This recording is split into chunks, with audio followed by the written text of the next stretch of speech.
Alrighty. Greetings, adventurers, and welcome to Laughable Odds. I'm Zach Caterly, your humble lore master for tonight, or game master, and tonight we embark on an epic journey filled with laughter, camaraderie, and a few dicey situations. I'm joined by the fantastic crew of Laughable Odds tonight. We have Eli, Judah, and Isaac. And why don't you guys all introduce your character's name and a little bit about them and yourself. Start with you. I'm playing Relaine, also known as Bookkeeper, who is a Loxodon cleric. I am playing Euron. He is a tiefling rogue. I'm playing Boots, the Tabaxi. Fantastic. Before we dive into this adventure, quick shout out to all of our viewers in our amazing audience. Whether you are a seasoned adventurer or a first-time viewer, we're thrilled to have you with us, and we're excited to be joining on this quest with us and whatever we discover and go through. What we're using is 5th edition D&D. We have a homebrew world that we have been exploring. It's a great, fantastic idea of a post-apocalyptic world where society has been rebuilt amongst the collapsing of all the planes together, creating a very dangerous void and wasteland filled with massive monstrosities from all the different planes.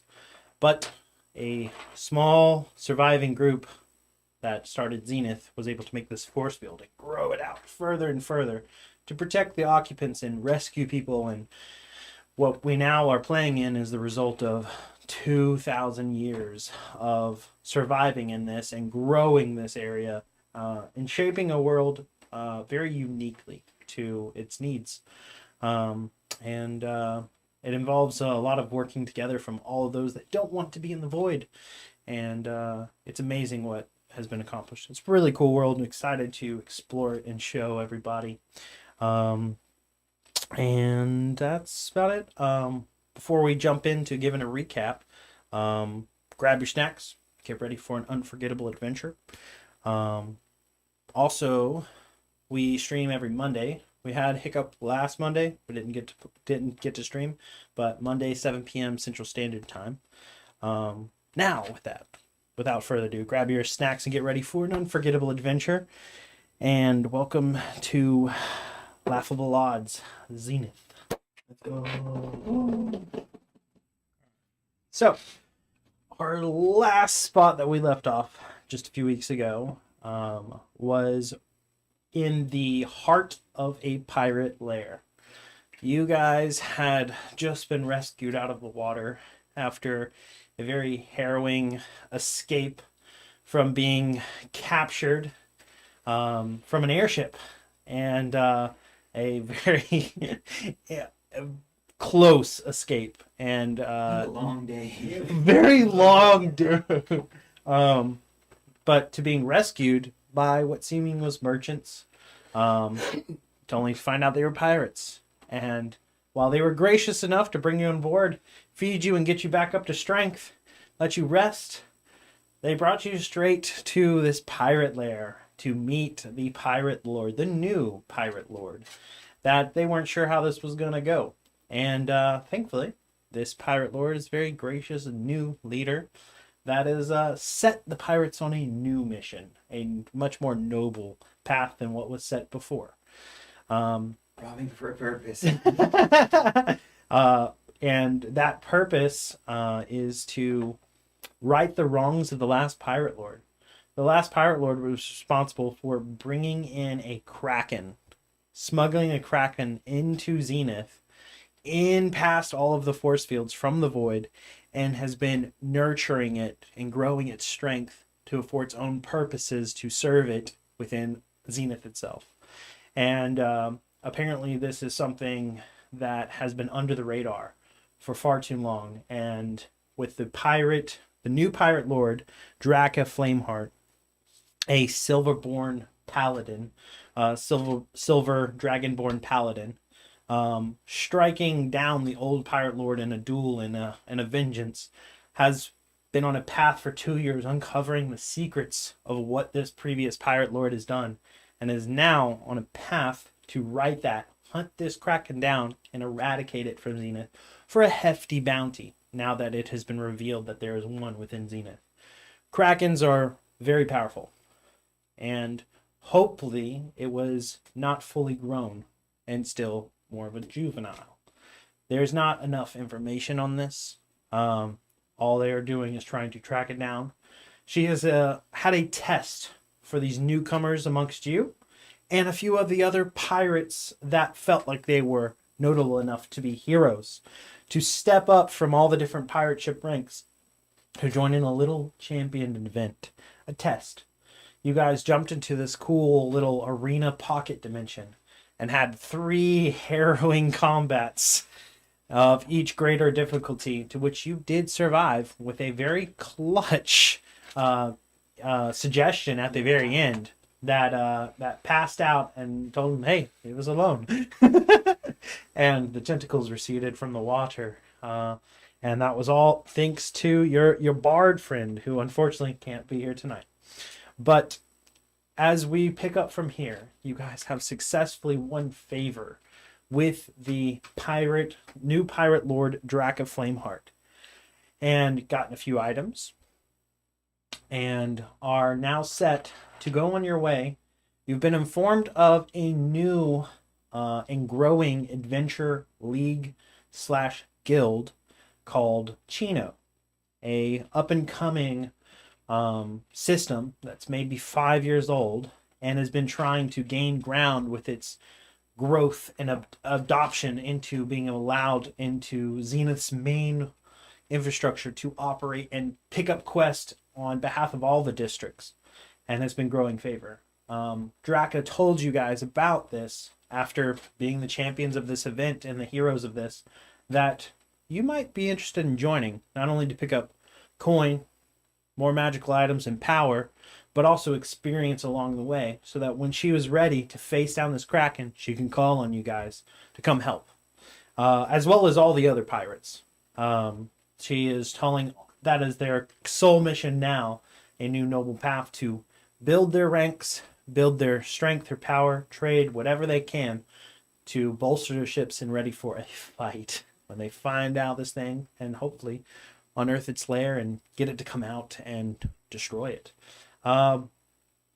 Yeah, we'll see how that goes on that side. But with that information that you guys have all been given, you guys jumped back on the ship with Captain Buzz, a orc pirate, and all of his orc crew, full blood, and joined the likes of the small, I guess he was like kind of like their little deckhand. Yeah. He helped you guys initially when you get back to Nurse to Health. His name is Gratuk. Well, And they call him Smee, but they called him Smee, yeah. And you guys have been lovingly calling Gratuk. But he is there as well. And you guys are jumping back on, and y'all are just now setting sail. And the course is not fully determined, but you guys have talked to Captain Buzz that you guys are wanting to go back to the Central Trading Hub. You haven't picked a port necessarily that you wanted to return to. You guys can talk to him about this and kind of point whichever way y'all want to go. He may have some stops in between. Who knows exactly. And you may be asked to perform some task along the ship as you guys travel. But with that, we leave it in y'all's hands. We are now full hit points, full rest, all the spells, and you guys are aboard with Oberon, your bard, who's going to be just kind of sticking by you guys. I'll voice him from time to time if you have any questions for him. But that's now in y'all's hands. As you guys set sail, it's a pre-midday kind of day now. It actually might be a little bit past the afternoon, but not getting sundown anytime soon. So, as you cruise, let me get some music on while y'all figure out what y'all want to do. For our bard friend to tell us his full backstory. Have I told you the story of the orcs? Oh, no. What do you guys want to do? Where should we go? I feel like we had something. You do have a few threads that you guys are trying to complete. Yeah. Me personally, I just want my bow tie. Oh yeah. Gosh, now I've lost the voice because I had two voices. Also, your fake names. Yeah. You guys are still under Do we still pretense have to do that you are Shin, Greg, and Fred. He's Euron though. He didn't have one. Yeah. So, I mean, he also goes by the Change my nickname character Ronnie. sheet. I mean, you also kind of outed your real name. And then you've In the last retracted a session. little, but But yeah. I don't think Draco believed you. I think Yeah. Draco thinks your name is Boot. Yeah, I'm just gonna give up on that one. I don't know my full That's government fine. name. That's fine, as long as you still refer to me as Shin. So we needed to get back to Robert eventually, right? To Mhm. for that bow tie. That was a song. Do it. And Oh, long story. You don't help somebody. Promise me a bow tie. Mr. Stonebeard was the one. He was the one with the big ship that was going to be giving us the money on Robert's behalf. yeah. So we need to get back in touch with them. So should we go find Captain Buzz and be like, take us to? Well, what port were we at before? We would have known. Yeah. What was the name of the port we were in? Y'all were at the Central port. the dwarf fort, and it has a name. Let me see. Such a great name.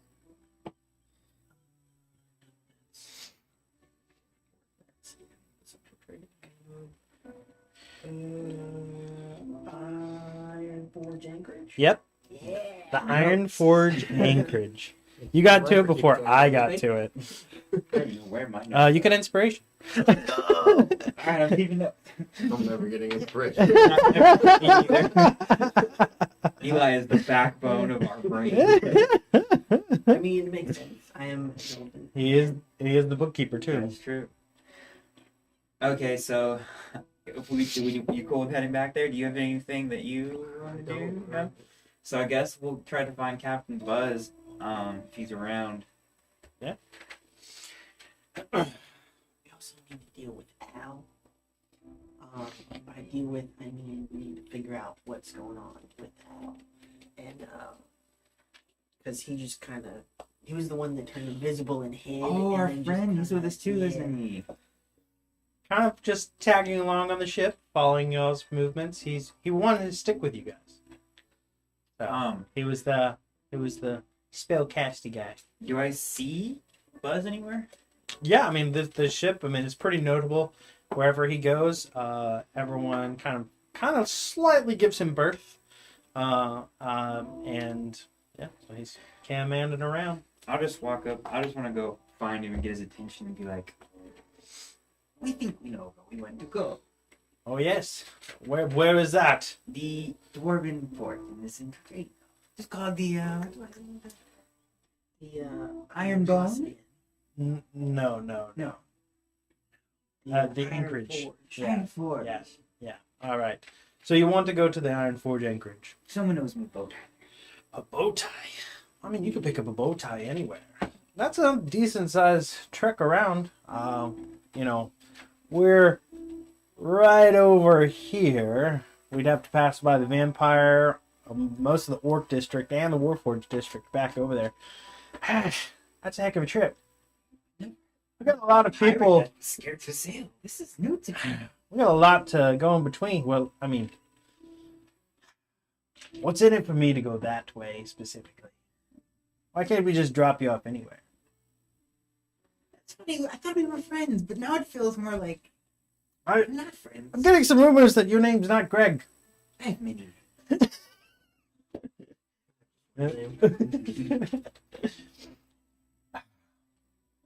All I'm trying to say is, what's in it for Captain Buzz? I will turn you a cat, a real cat, and let you pet me for, emotions. You seem like, 2 years? Indentured servant. I don't want to grow attached if it isn't for enough time. It's like you don't just adopt a cat for a week. You realize Captain Buzz has issues. Got me. Separation anxiety. It's real. Who abandoned you? Poor mommy.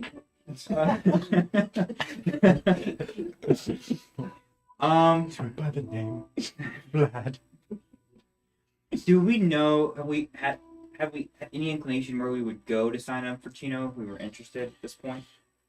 You haven't been told exactly where within the Central Trading Hub, just that it's located within the Central Trading Hub. I mean, I tried to talk to him. You're gonna have to help me. He doesn't. Well, How about a favor? Just in the future. Hey, I don't like banks, you know? Kind of weird. Interest and all that. I mean, I'm happy to deviate course for a good reason. Where We would be were very you grateful. planning to go? Well, I was actually trying to get down to the Dragon District. Not too much further, just the opposite direction. Why?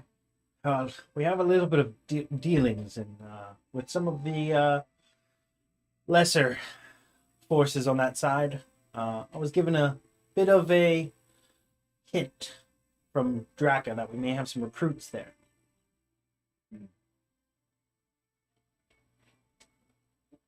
So he wants to go the other way. I don't think it really hurts us if they dropped off in the trading hub, does it? Because they have, like, we know there's transportation there. We can get where we really want to fairly quickly. Right. Yeah, I guess we just ask them to just take us to the closest place then in the center trading hub where we could be connected to travel. All right. Well, I don't think you want to be dropped off at the demon port we'll be passing through. So, Oh, let's see what nice guys. no offense. These just don't strike me as that's the one where they want to be.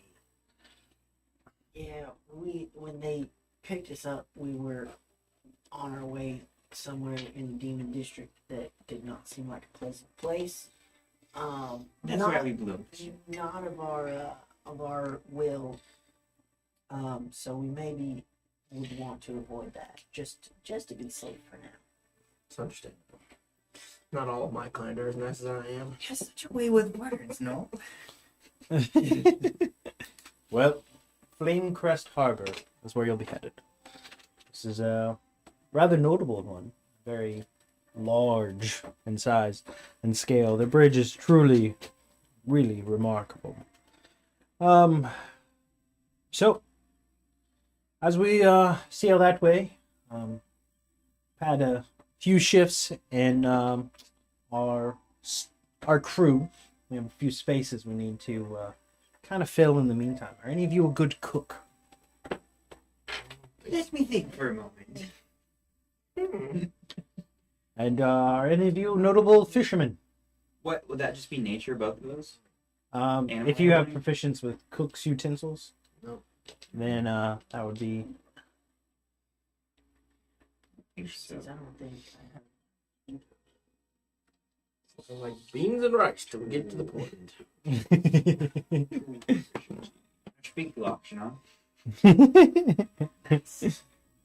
Herbalism, drum, and land vehicles. Nope.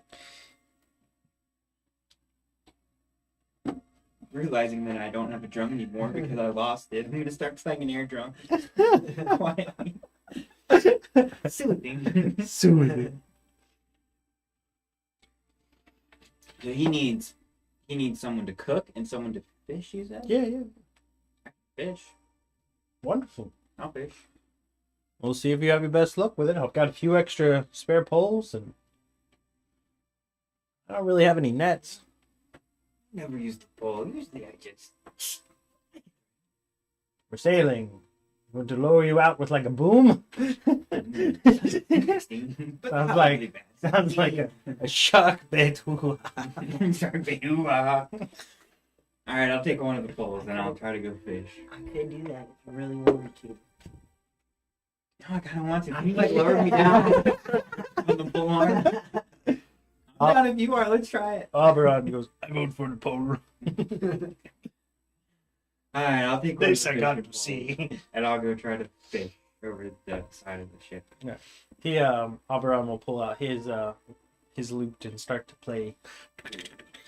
Can I actually while He's gonna give you a inspiration. while for I'm this beginning to fish, bardic inspiration, he's gonna do a little thing and go, get that fish while I'm starting to on a fish, dish. I want to start casting Speak with Animals as a ritual.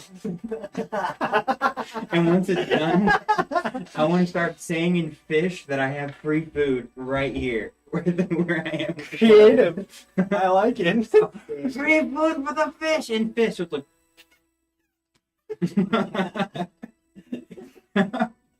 Make an animal handling check with advantage. Depending on how well you roll, we won't have to roll deception. You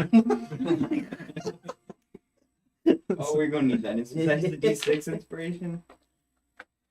I believe so. I believe it's 26. Oh, that's not good. That's wrong. You have 7. You have advantage. That's not good. That's not All right, animal handling. That's a 13. All right. With this, you're not sure if your call's been answered or maybe it's the swift movement of the boat or anything, but you had it for good 5 minutes, no luck. You're like out there on this boom, and you hear a response back. Free food.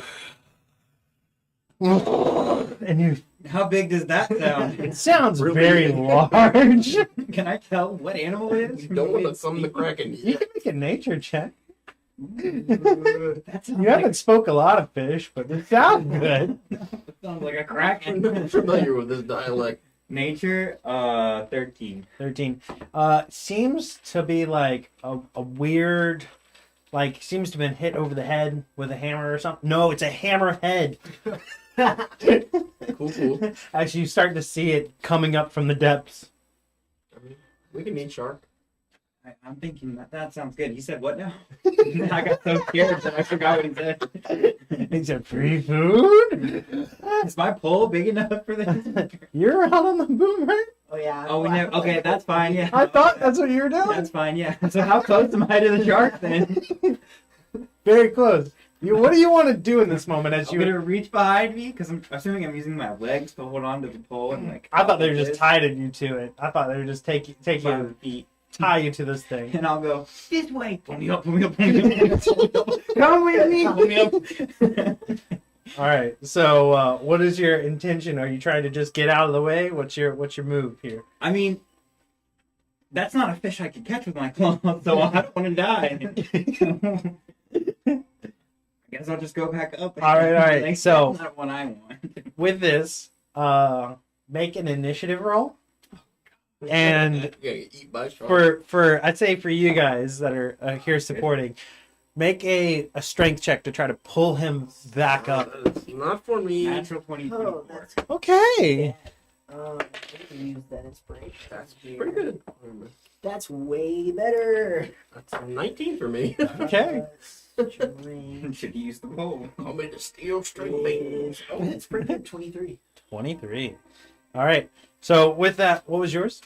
19. So let's go. So no problem at all. You guys, he's like, pull me up, and you're like, pull up pretty well. At the same time, this shark comes breaching the water, and he doesn't have very large jaws as a hammerhead, but he would have still gotten a chunk out of you. Shoot it! Shoot it! Shoot it! Shoot it! You see a few different people like, you called out fast enough that there's a few people, and they're like, and they chuck some javelins down towards it, trying to see if they can harpoons. Sure. Jeez, we're on a boat. Harpoons. Wah! So let's see if they can get this thing. I use my new dice. Oh, it's a natural 20 on the new dice. First roll. Shark baby. So as these harpoons go clink down into it, it hits the water again, and it's like can't move one side of its body, and it's seeming to go limp. And with your quick initiative, you're able to grab the harpoons that are stuck in it and get it, and you're like, and then slowly lift up out, and there's a shark wiggling on it before. As it's dying, I'm going to like give it like a pat and be like, "I'm sorry I lied to you. Thank you for your sacrifice." How big is this thing? It's a good size, like 10-foot shark. Eating shark for a while. At which case the crew's like, "Oh, dinner!" And Aubrey's like, "Gonna be impressed."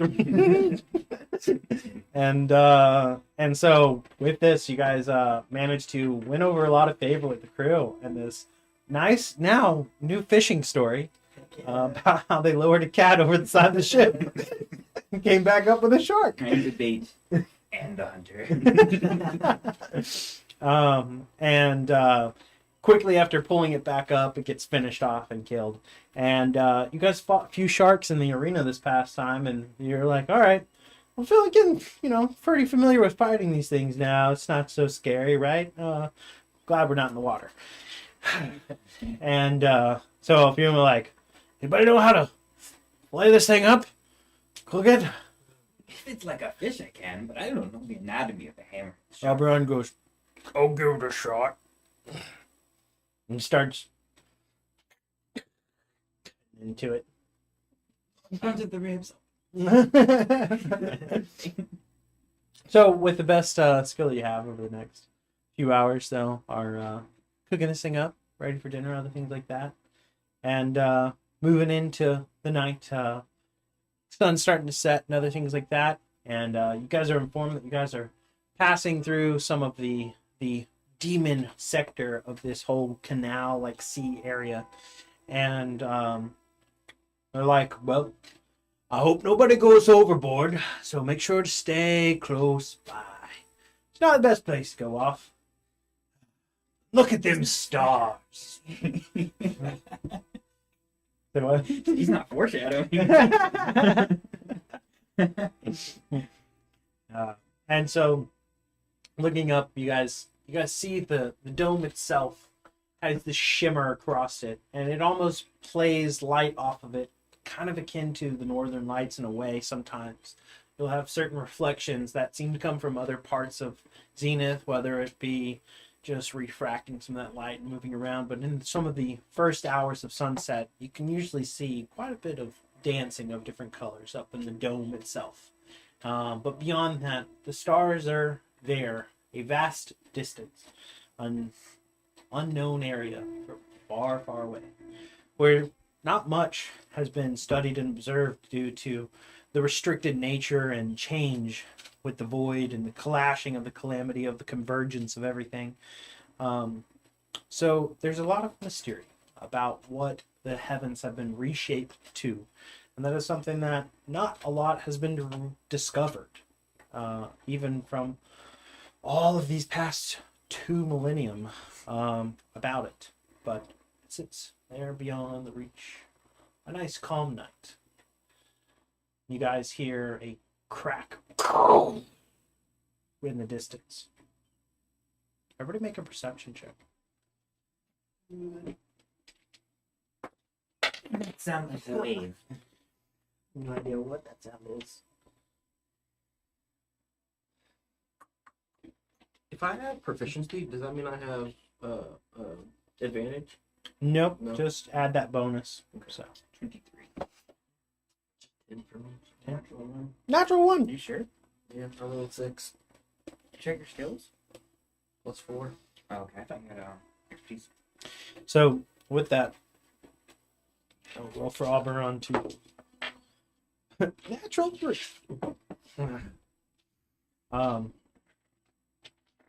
All of your eyes kind of like quizzically kind of turn and look out, and at first thought for many of you is like thunder, lightning, no storm. You can see a flash of light. You see good ways out in the horizon a flash of yellow, followed by like a residual of a silhouette. So it's like, was it It's a ship. like cannon fire basically? Cannon fire. Far in the distance. Very far. But the sound travels over the waters pretty good distance. And now with the nighttime, and You don't hear the impact, but another 10 or seconds or so go by before there's two ships fighting in the distance. Fighting not us. No, Okay. not you guys. This is a ways away. By And the, there is cannon fire galore. by the cannon fire light. Excuse me. At any point, is it enough to see what the flags, either flag? Unfortunately not. With the kick up of extra gunpowder and smoke and billowing across, no chance. With the distance of it, and like it's you're not sure exactly how far, but the sounds of it are now further muffled from the continual explosions of it as they reverberate kind of off each other and kind of meld together in just a noise from that direction. The first single one to break the silence was notable. And at this distance, everyone's like, looking, anybody got a spyglass? Who's winning? Is it a big ship? Can we take them? We're gonna third party this shit battle, right? Cruising at the very end. Take Be the... pirates together. We are pirates. What do you guys want to do? I'm guessing We're the not the ship's captain. going crazy. No, but right now, How right? much? Yeah, everyone's like trying to clamor out about what's up going on. Captain Buzz orders everyone to extinguish their light sources. We're going dark! And so far, that's the only movement being made, is blacking out, trying to obscure your presence. But if you guys want to influence the situation, Yeah, I'll be like, be pirates. Be a lot of gold up for grabs. With two ships. How's our friend doing? Our wizard friend or our caster friend? Does he look scared right now? you don't see him anywhere. Oh, well, Even with your high perception check out that side, he must not be on the deck. Again. yeah, that's me. He's a coward. I don't know. In the corner invisible. Should we just try to find Captain Buzz to see if he's planning a fight, or? Sure. Yeah, I guess we'll go look for Captain So Buzz. you to guys see what step he up to the main stoop where the helm is, and who wants to lead off this conversation? However you want to. You see, he's kind of talking over to his first mate and going, "I'm gonna helm this way. Keep on this light side of this," and just keeping a low tone. But as you guys step up, and he like stops and looks over to you. Captain, we were just curious because this is a new experience for a few of us. What's the plan for course of action if we might be so graced to have that information? Let's kill them all. Listen. Here. I know there's quite a bit of jump to go right into fighting. Keep in mind where we are. Jurisdiction. This could have implications, one where we might make further enemies of ourselves. Now there could. It's a fair point. Before, okay, you're Bob. You're Stone. Everybody gets a fake name.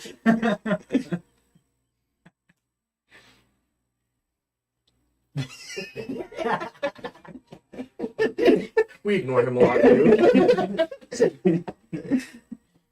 There's a fair point. There's a lot of gold to be had. But We don't have to tell them we're with the little goats.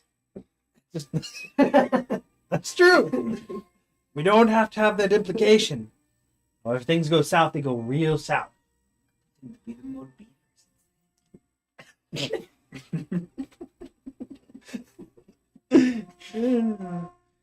So, we have to get the crew on board with this decision. Well, we don't. I can say the word, but you understand that you might be the ones helming this attack if all goes this direction. You are the heroes on board. Take my new pirate band and pull it down like a shiesty, like a Rama. I mean, I ain't got nothing else to do, so All right. Let's light this candle. Everyone, human stations! Smooth beavers on 3. As he calls out 2 arms for the rest of the crew to start to man their stations. You see that there's a lot of movement. We'll change a little bit of our music here as we step into the new motif direction. As all movement is now very frantic, and what was quickly to extinguish lights in preparation for what may go down or not go down, now there's a, okay, we're doing this. And you see several people like look at, there's that one person that's just like frozen still, and someone grabs him by the shoulders like, wake up or you die, let's do this. And there's just like this stern look when you got their tusk in the moonlight. As a lot of people go below deck, few people are tying down any resources that are close on the top of the deck, tying them to the railing, pulling out extra weapons, other such things, grabbing plenty of harpoons, and getting ready as you guys are closing the distance. What are you guys doing in preparation? Bookkeeper. You know, I do have a little experience with cannons now. You think maybe I should go downstairs and help with cannons? That sounds like it may be a good idea. And I mean, I built the ship we were on, but live and learn, right? right, yeah. And good luck with that. And I'll tap you on the shoulder and give you advantage on your next initiative roll. Okay. I'll head down to the, I guess it'd be the second deck or third deck, where I'm assuming the ship has cannons of some sort. And it's on second deck. And just start trying to aid in the preparation of the cannons. But I want to make sure in doing this that I find a place where I can jump out one of the cannon holes if I want to, if things start to go crazy. Okay. I'm gonna climb up the crow's nest. There's one. All right. Up the crow's nest. I'm going to see if I can find Al, just to know where he's at. Seeing this might be an opportune time to tie up some loose ends, make a incident. Yeah. Okie dokie. He's just gonna go invisible every time a fight happens. I mean, he's that guy in the tavern. So many people die.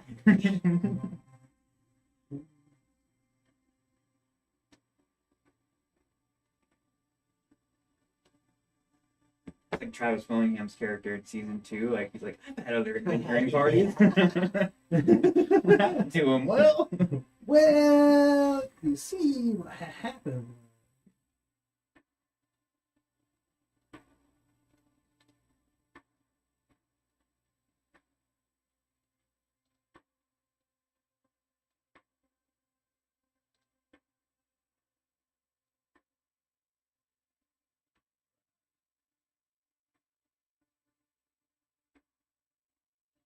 So for you guys, your ship is pretty well geared for combat. You have a total of 7 operable cannons at the moment. You couldn't pull it out. Yeah, I'm gonna pull it up on there in just a second. You have 7 operating cannons that you have. You can move some to one side or the other. There are 4 holes on each side of the ship. So you can kind of gear up one side or the other. I'll just read the room and help. Like at this point, I don't feel, like I need to be making any decisions. So I'm just there to help move and prepare. All right. So you've gone to the top of the crow's nest here. You are doing what? Going and finding Al. Yeah. As best you can. All right. So for you, make an investigation check. You make a perception check with advantage from your height. Okay. And as you're helping with this, just roll flat d20. 15? Some booty right now. Are you stress eating because you rolled bad? I don't know what you're talking about. 16 perception. 16. All right. So as ground is being gained here, what was your roll again? That's a natural one. Oh, lovely. Let me turn down the music just a little. I don't want to kill us at this. I have no idea. Foreshadowing.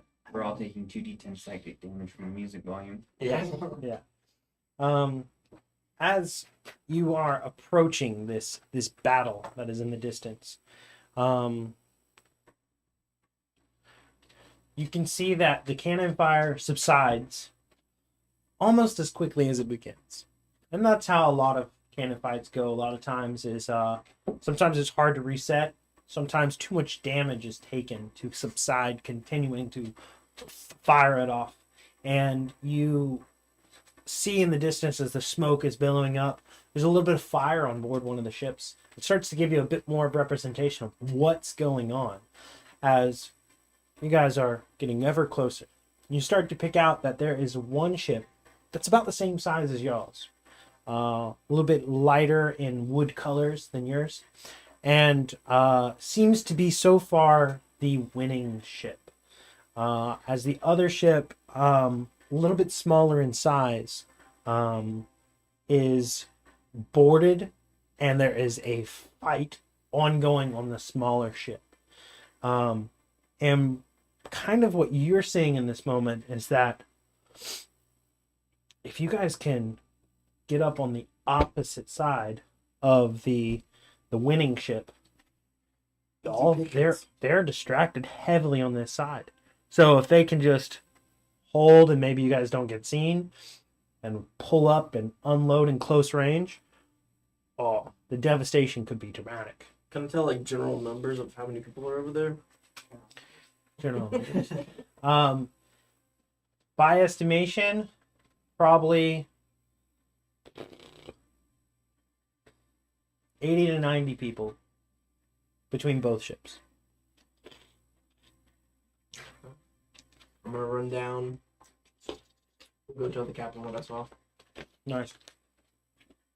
There's some sour, freeze-dried snacks that are pretty delicious. Not responsive. I gotta keep the logo pointed away. The camera's on both sides, actually. No, as long as it's towards you, then it's pretty We chill. do have openings for sponsorships. If you would like. Lead the way. How many viewers do you have? None. No, we have Spirit. We sponsor ourselves. All right. So, as distance throws, do you communicate this, and how? How do you communicate the information that you have? I'm running. I'm going back down and going to the captain because I'm So- not yelling or anything. Yeah. Got to keep it calm. Mhm. Make a dexterity check or stealth check for your speed and quickness and quietness. Okay. You can pick what you roll. Oh. In the trough, reroll. In the trough, Yeah. reroll. All right. That's good. That's 25. With expert skill. Sliding down the ropes till you hit the deck and run over to the helm to relay all of this information. Is there anything specific you want to say and how you unveil this, or I'm just going to let them know that the ship that is currently less damaged and looks like they're winning is pretty much abandoned, and we have an opportunity to come alongside and maybe. Oh, good Take it. observation.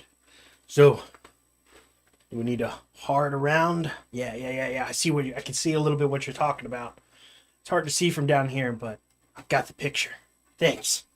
We'll roll around. And he starts giving orders in there and keeping things quiet as much as possible.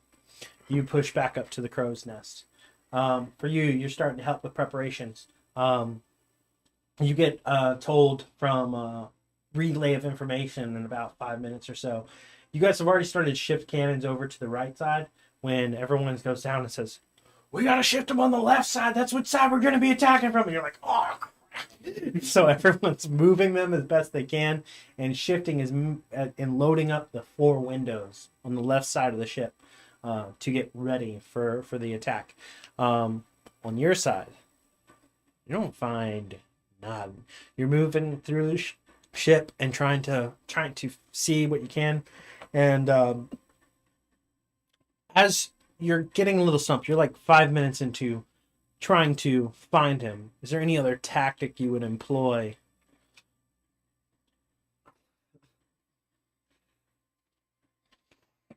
I don't think. I don't think my agenda here is worth using second level spell slots to see invisibilities. I think I think that's it. I think just if I can't find him, I guess just go see where I can be of help the most. Probably helping move cannons, considering I'm rather hefty. All right. One of the things about ship life that isn't as generous is the space accommodating sizes. So in the lower decks, it is more difficult for you to move around. However, you can lift things pretty well. So you make your way down there and start pushing some cannons around with the help of everything and moving things in place. You guys, As we get closer, I probably want to go back up to it. I go to push one, and I'm like ready for the struggle, and it just goes easy. I'm like, I'm getting strong, and I see him inside.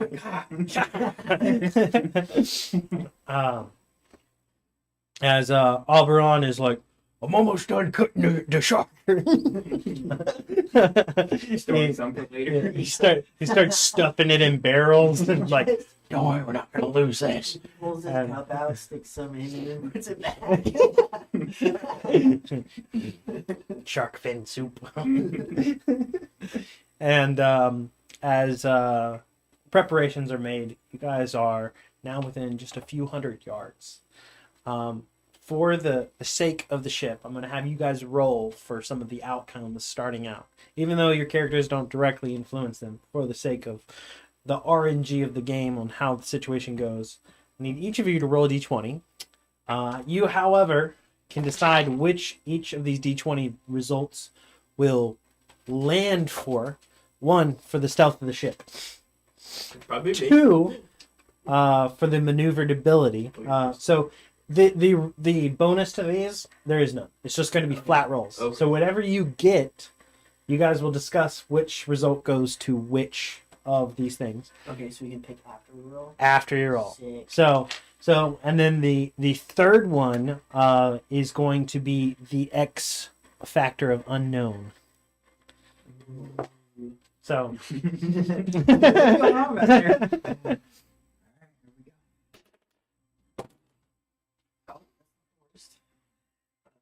I got a 12. I also got a 12. 7. Okay. So where do you attribute these rolls? Del 12. Unknown 12. Wait, maneuverability is pretty Well, important. we're Yeah. pretty far away still, a few hundred yards. Yep.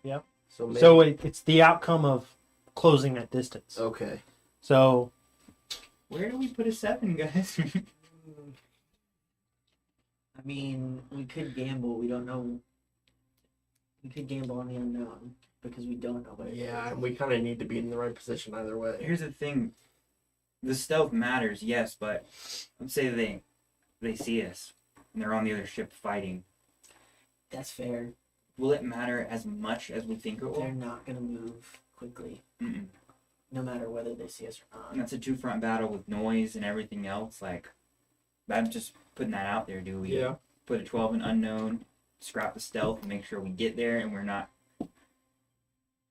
I think that's good. Yeah. 7 stealth? 'Cause 12 they're preoccupied at the moment. all right. So 7 on stealth, 12 on maneuverability, and 12 on the X factor. All right. So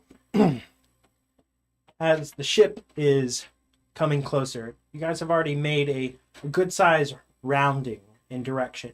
As best you can with what wind and maneuverability that there is. There's a little bit of fighting that with the lack of heavy winds as the night has come down. So it's not as fast as what you would like on the approach. However, they seem to be handling what wind they have to the best of ability, moving the lines just right and coming around into position as best as possible.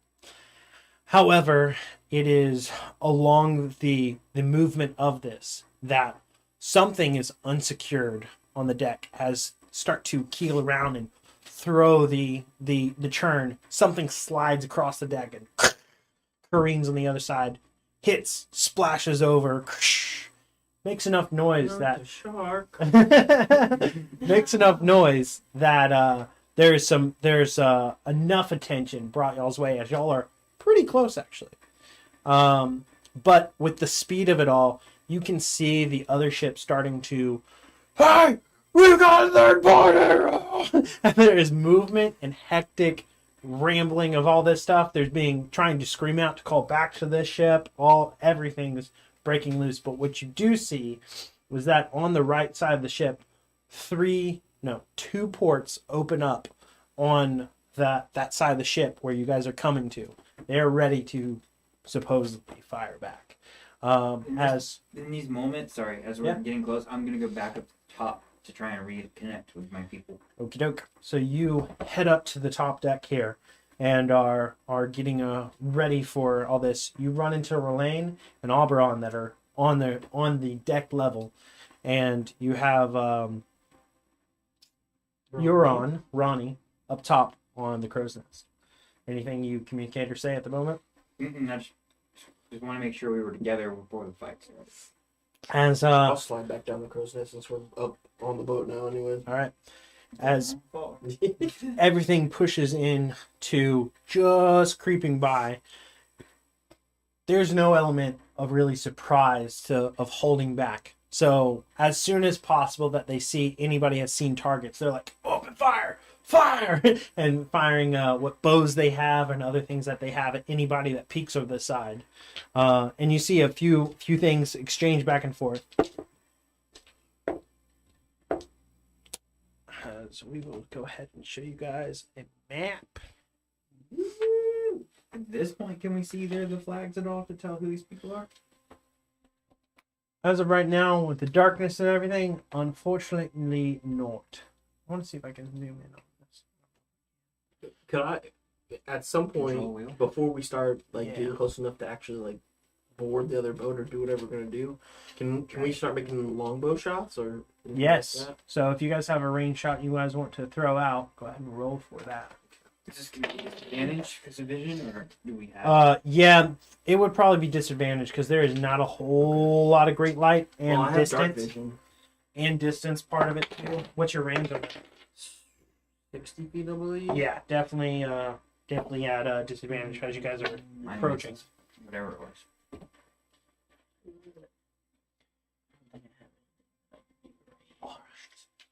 Let's get some minis out. Man, I could cast Moonbeam, but that's that's concentration spell. I mean, Moonbeam's like really efficient for the spell slot though, as long as you don't lose It is, concentration. yeah. And it's bonus action, right? Move. So you can still take an action if you turn off. Pretty good stuff.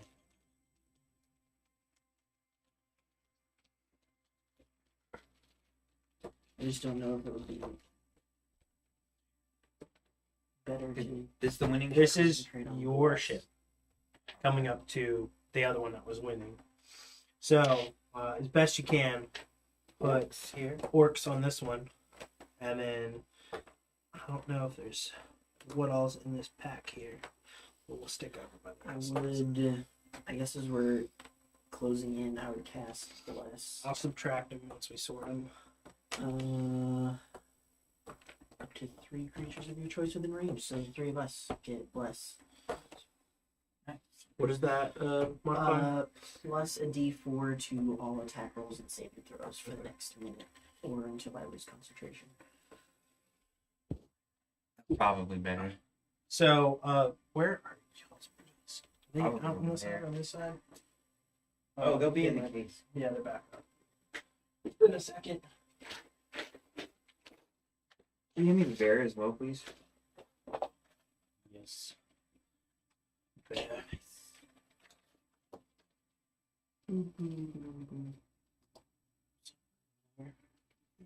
Aren't you back seeing that box?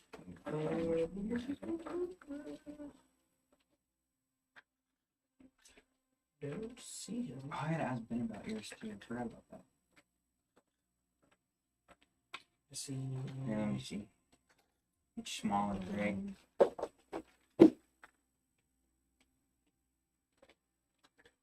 Here it is. You get yours? Yeah. Got one? A tiny man.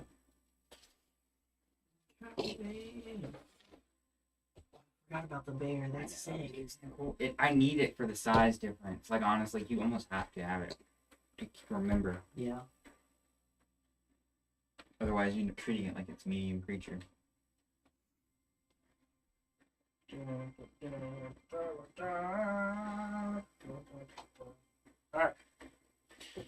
So, as everything starts to exchange back and forth, fire as both sides volley, just what range things they have aboard the ship, throwing different stuff.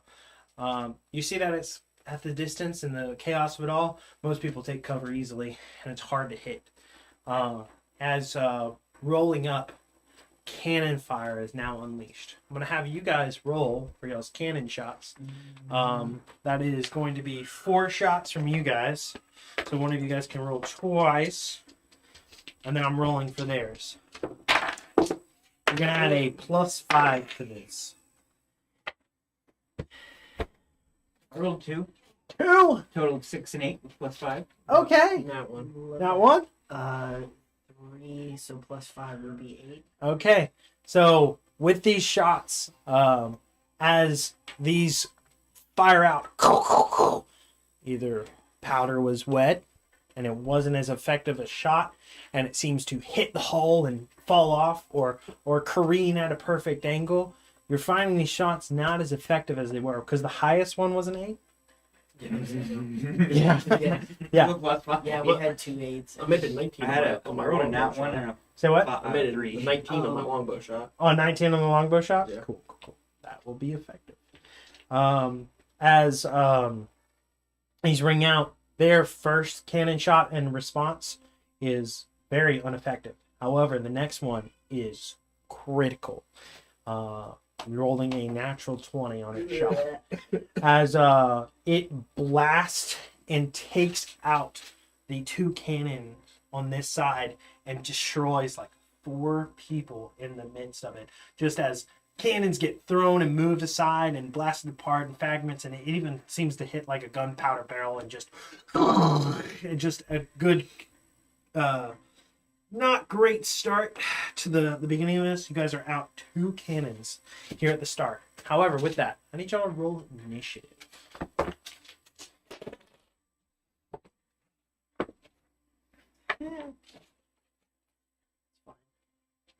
I'm gonna go last as a cleric, right? That's how that works. All Do right. we have bless for initiative, bro? No, because it's an ability check.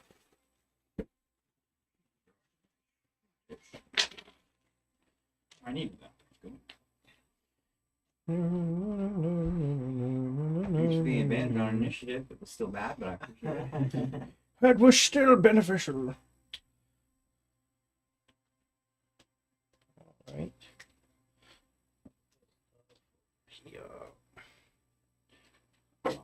Swift is a little bit better. All right. 25 to 20.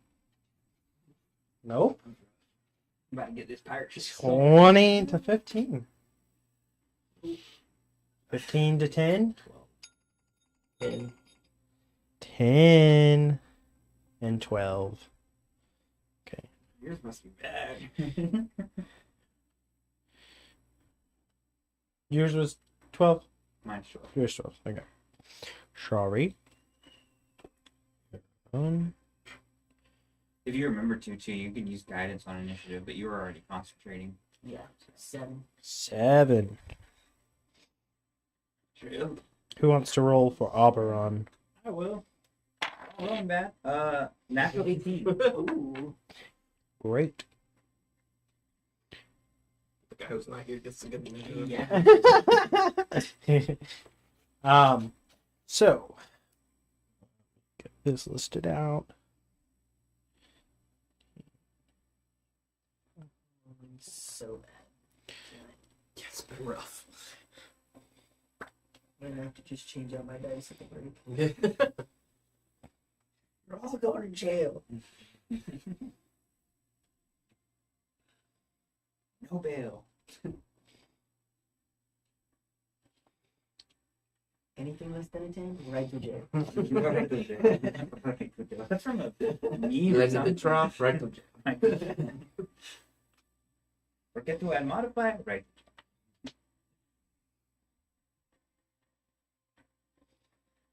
Undercooked fish, overcooked chicken. Also, yeah. What is that from? I know. It's like an SNL thing. Portlandia? Oh yeah. It's the guy is from was on He was SNL. on so SNL, yeah. It was Portlandia. Yeah. Alrighty then. Which one we? This guy. Right, too many minis. Too much. No, I'm just gonna get adjusted. This is gonna be Captain Buzz. He's back here. And this guy be over here. So, as skirmish starts to lay off, as the first cannon barrage gets fired away, you guys just meet up as the ship just kind of slams into the backside of the other, kind of rolling it for a touch. There's a lot of movement as part of their ship is still off in fighting the other one, and you guys have your crew. There's a lot that's represented above and below on here. Right now, the decks right now are just showing what is on the lower deck of everything. However, most of everything you see up here is all everybody that's combatants on the top deck. I just don't have the map shown for the top deck on both. Because technically that is both the top deck depicted, because you have the wheels as well and stuff like that. So, and there's so we'll just say that this is all the top deck, but the cannons are all below on the second deck. No cannons up top. We'll say that these are reflected up top as well. I think that's a great idea for those. But as it ticks out now, Captain Buzz is the first in initiative, as he is going to move forward and go, all right, let's take over all they got. And he's going to run to the edge here, and he's going to leap across. Let's see if he can make it. What a boss! That's my captain. He lands on this side, and coming into contact with two people at once, he's going to go ahead and make his first swing. Those noises are fine when he's not attacking us. Hitting this guy soundly, he reels over, falls, and tips over the side. As you guys see him fall, you see there is a depiction of it that is probably tiefling. There's a tail falls in the distance that maybe this is of demon region origin ship, as falls overboard and goes as Captain Buzz first movement into this and foray. Auberon's the next up. Do we have him represented? We don't. So this guy. I think we've used this one. Yeah. So Auberon's going to quickly look to everything around, and I need to pull up his sheet.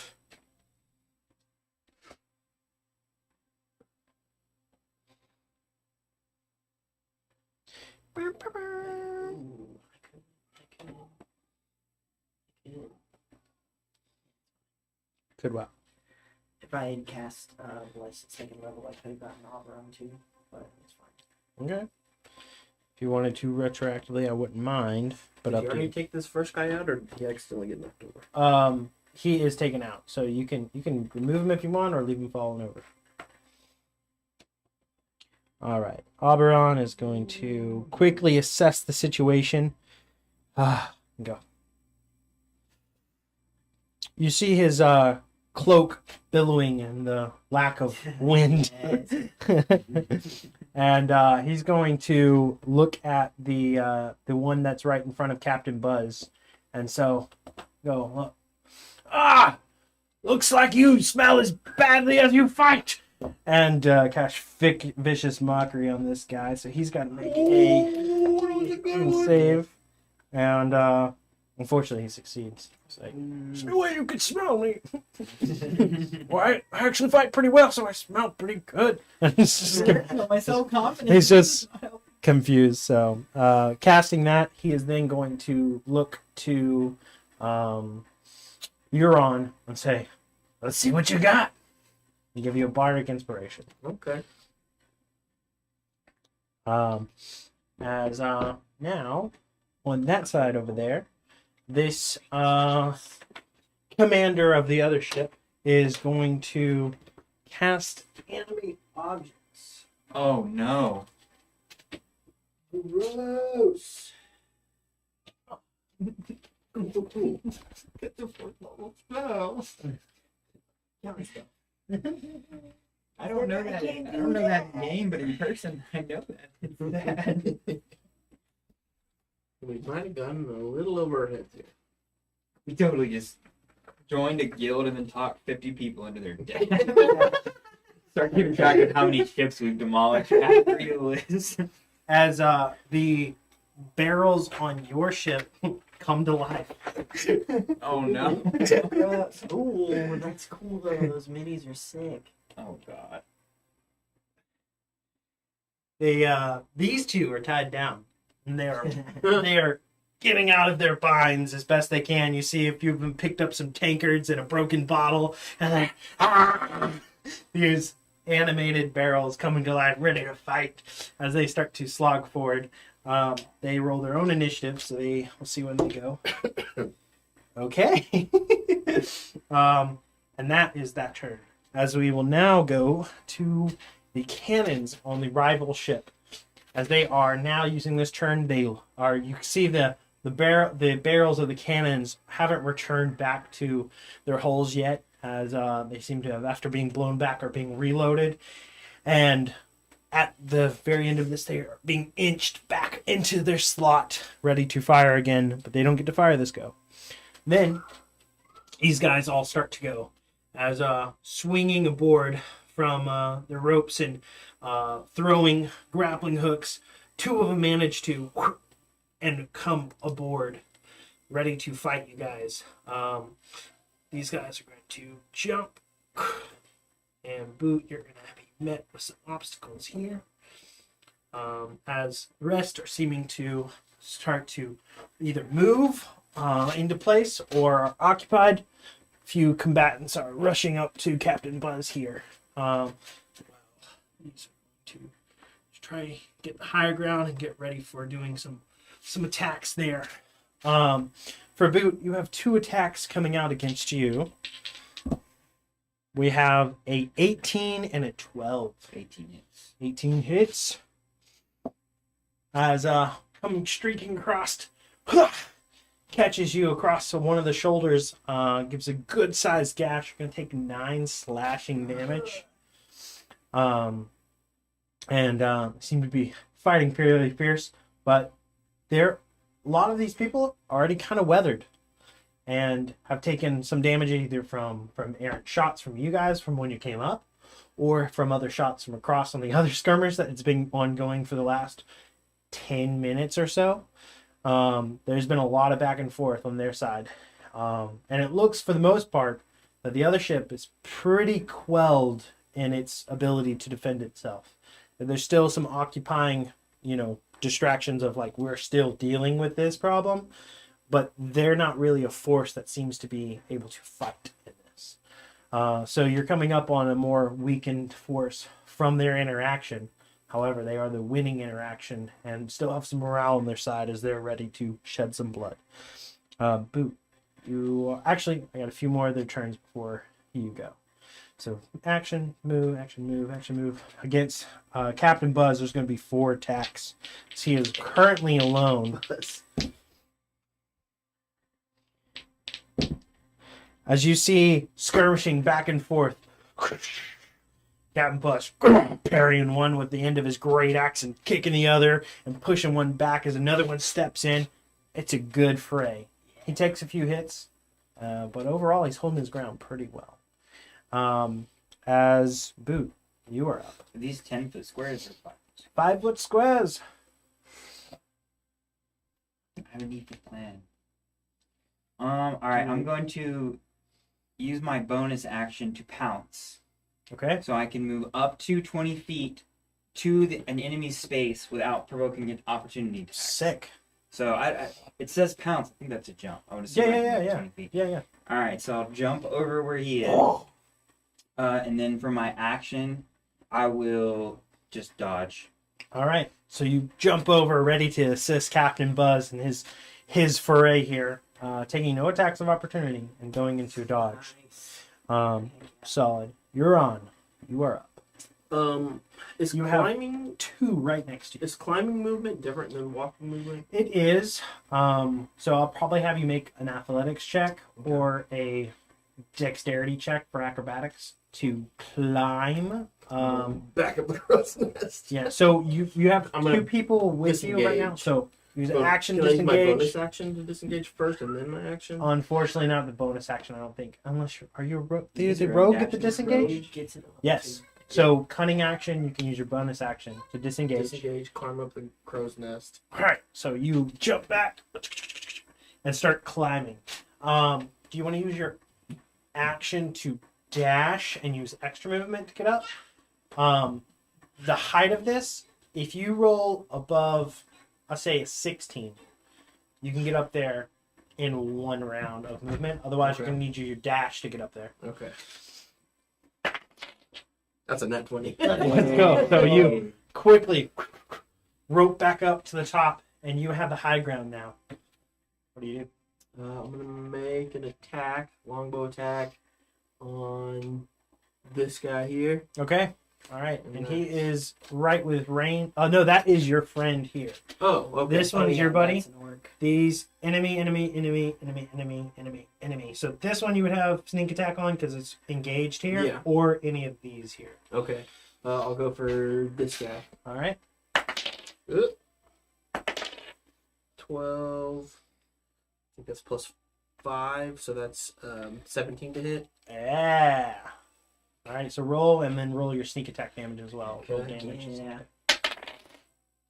Gotta be kidding me. So that's 6, and then 7, and 13. 13 total. With that, firing down, falls over the side of the ship. Yeah. As quickly as he got on, he got off. And that's your turn.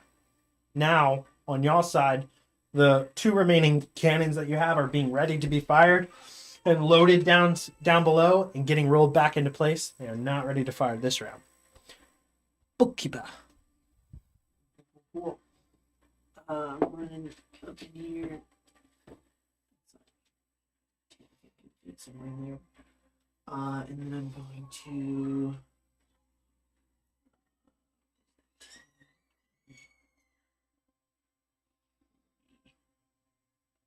50, 60 feet is somewhere around here. I'm going to, with my bonus action, cast Spiritual Weapon. Okay. And that'll appear here. Love it. Actually, I'll put it here so I can hit this guy. Yeah. Weapons right there. Use it Oh yeah, there's a mini there for that. Then oh no, I didn't like that. What does your spiritual weapon look like again? It is A book dragon? yes. Flapping its wings, scattered as a tornado? Yeah. I imagine it looking very similar to the mace that I lost. The one, Okay. The one from my dad. Okay. Webster Dictionary. So I will take an attack there. I think I get that as part of that bonus action. Thick. What? Yeah. Ooh, that's pretty good. 21 to hit. That'll hit. That's order cleric. Plus 3. So that's 8 damage. 8 damage. This guy. He looks pretty bludgeoned. Let's go. And then with my action, I will swing my +1 mace that I just got All right. against this guy. All right. That's not great. That is 12 to hit. That will just hit. Let's go. It's a D6. That's a 6. Plus 5, so 11 damage. 11 damage. All right. Cutting into him, or slashing and bludgeoning into him. You see him kind of reel, and he's like teeter back across the edge, and then plants himself and I is was kind of still raising ready my to shield fight. and Trump just yeah. Is that going back to one of the empty dice box? Yeah. Yeah. It's a good idea. Good idea. And with that, it is now most of y'all's crew's turn, as they are going to be running into as best they can to support, as quickly trying to engage with these awakened monstrosities in place. Stepping up a guy here and here. They are going to be squaring off. The ones that are over here, they have advantage on their attack because they're still pretty bound up. All right, pretty good damage. And then, so for these here, they don't look like they've got much left. This one's more impactfully hit than the other one. On that side, we have 3 of them surrounding that guy. There's also 2 enemies. Yeah, we're going to have one pick an enemy and the other 2 pick the awakened barrel. One hits, one does not. And then it gets the enemy. That does hit, as it hits here, and hit is just enough for that. He's gone. Quickly starting to do their best to level out the playing field. These remaining are going to fight here. And both miss, unfortunately, on their attacks there. Before we come to the awakened barrel's turn, as they are going to, try to, use their ale to get some people buzzed. But not on Captain Buzz's ship. It's a party. It's a party boat. Attacking here, they're going to use their slam attacks. Natural.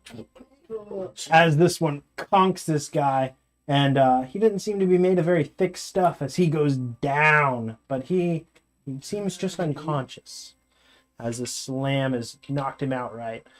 And then for the next one, it's a miss from this guy, and that other one over there, he's going to use his action to break out, so he is no longer restrained. And then the purple one is going to attack the one that was trying to attack the other and succeeded. That's a good hit. And that guy that is closest here, he gets conked from the side, and it looks like either he kind of like partially shattered his elbow or broke it, but his arm just falls limp. He drops his weapon. He's like, oh, and he's trying to like tangle with the other one. He's in a bad place right now. And needs some help.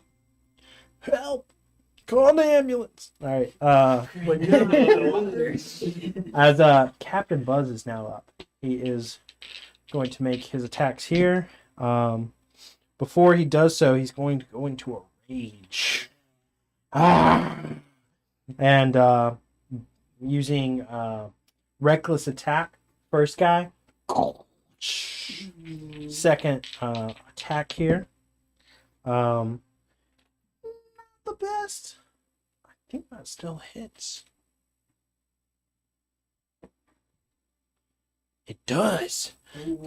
And I don't think he has enough. Let's see. He rolled high. Let's go. Yeah. Captain Buzz is doing a number. As Oberon is up, he let's deal with this thing here in front of me. He has that +1 short sword as well. I don't know if he added it. He is going to pull that up and roll for the sweet damage. All that beautiful bean footage. I think if I should go for the captain on that side, the caster. Yeah, Action. that's why I threw my spiritual weapon over there. He rolled awful. He rolled natural 3, so that's a 9 to hit. He misses this barrel just as it kind of dips under the sword. As he slides by it, crack. And he's going to look to Captain Buzz and say, "Get him, Captain!" and give him an inspiration. But that is Oberon's turn. And now, on that side, the captain over there is going to cast Fireball on this whole side of the ship.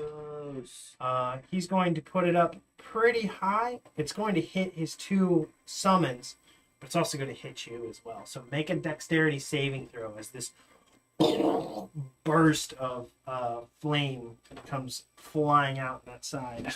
So what do you need for it? You want to make Dexterity saving throw. Yeah, you can make them for 4 orcs. Well, I get to add bless to that, right? Yeah, 11, which is a D4. Okay. 2 11s, and 9 and Yeah. 6. That's a D6. 10. Is that your inspiration point? That's blessed. What do Bless I is a add? D4. Oh, it's a D4. Oh. This one. +1. So that's only 5. And then Inspiration is a D6. If you, Okay. I think you did get that first inspiration, but I don't know if you had used it on your last one. I didn't. Okay, you can roll that if you want. Okay. So that's 8. All right. And what'd you get for? 2 11s, and 9 and a 6. Okay. Everyone fails on this. So I didn't add modifiers. But yeah, no, that's not enough. This is pretty terrible. oh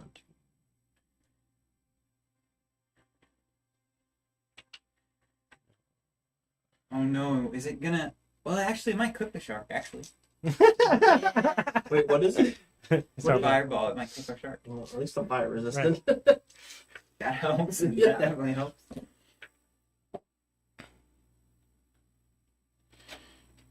22 points of fire damage to all involved here, as that's going to take out. I take half, right? No, you didn't succeed. Oh, fire resistant? Yes. So you take 11. As that decimates the crew here. Great damage for a fireball, though. It was very low. I rolled 1, 1, 1, 2, 2 on my first roll of the first 5 dice. It was pretty brutal. It was enough though. Yeah. Yeah, I mean, that's one thing about Fireball. It's very effective, especially in some of these lower encounters with it. That is their turn, and this feels pretty comfortable. Cannons on the demon ship are now going to fire off. Again? They get to fire every round? Every No, other. they fired. Every other. They fire the last They readied. Remember, they were rolling them back out. They were had pulled back. They were loading them. They rolled it back forward. Yeah, they haven't fired since we started the initiative. With that, what is everyone's AC? Do I? Actually, you don't count. You're up top. You're I'm good. up in the air. It wouldn't matter for me, would it? Oh no, you're not there. So it's just for Oberon and you. Oberon's got a 15 on his AC. 22. As this hits, shrapnel starts to fly in all these different directions. Most of the damage is done to the ship. However, with y'all's armor class and armor, you kind of pull back, and from where the impact is, just get showered with splinters. No damage. However, the ship took a hefty blow from that. Not where the cannons were on this fire. As they fired, it was like the kind of tide rose them up, and they fired more towards the top of the ship where most of the combatants are. You can see that there is actually some damage that was inflicted on some of their own crew from the splash. A effective against the ship, though. Most of the handrails on that side are just shattered to bits. And People can't take us anywhere, man. it is now the enemy crew's turn as they're going to go into action. These two quickly engaging with their newfound, less imposing figure. As you're dodging, they're going to make their attacks against you. First one's going to be a 16. Oh, really? Second one, oh no, that's an 8. It was a natural 20 and an 8. God. Dodge coming in clutch there. On that side, the 5 combatants on that side, 4 of them with ranged weapons. This one's going to jump across and start running into action. He can't quite get all the way over to where you are there, but this guy is going to be able to. He's going to be able to go all the way around, working around this side. So you will have 3 people all around you. Another one on the way, but those 4 up there are going to look over, and 2 are going to fire up at you on the crow's nest, and 2 are going to fire over to the closest combatant. Actually, one's going to go towards Boot, one's going to go towards the Rain. So That was the goal. that is with disadvantage from dodge. That is a 14. The other one was a 22. Dodge OP. And then going against Lane, natural 1. Get out of here. The 3 that are all stacked around you, fighting now. That is a 16, an 18, and a 20. Nope. Dang! As they're all Armor and a +1 shield, baby. fighting up as best they can against you with no luck. I think that is all of them at the current moment. And Boot. You said would I have known that this person is are these guys unconscious and how we're playing, or are they dead? Our friends right now. Those on that side, crisp. But this guy, still a chance. Okay. Just from overall combat awareness of stuff, you might not have the full capacity being over here to know that. Okay. But how big are these grates? Like, can I slip? Like, if I were to leave my sword and shield, could I slip through as a tabaxi and leather armor? No.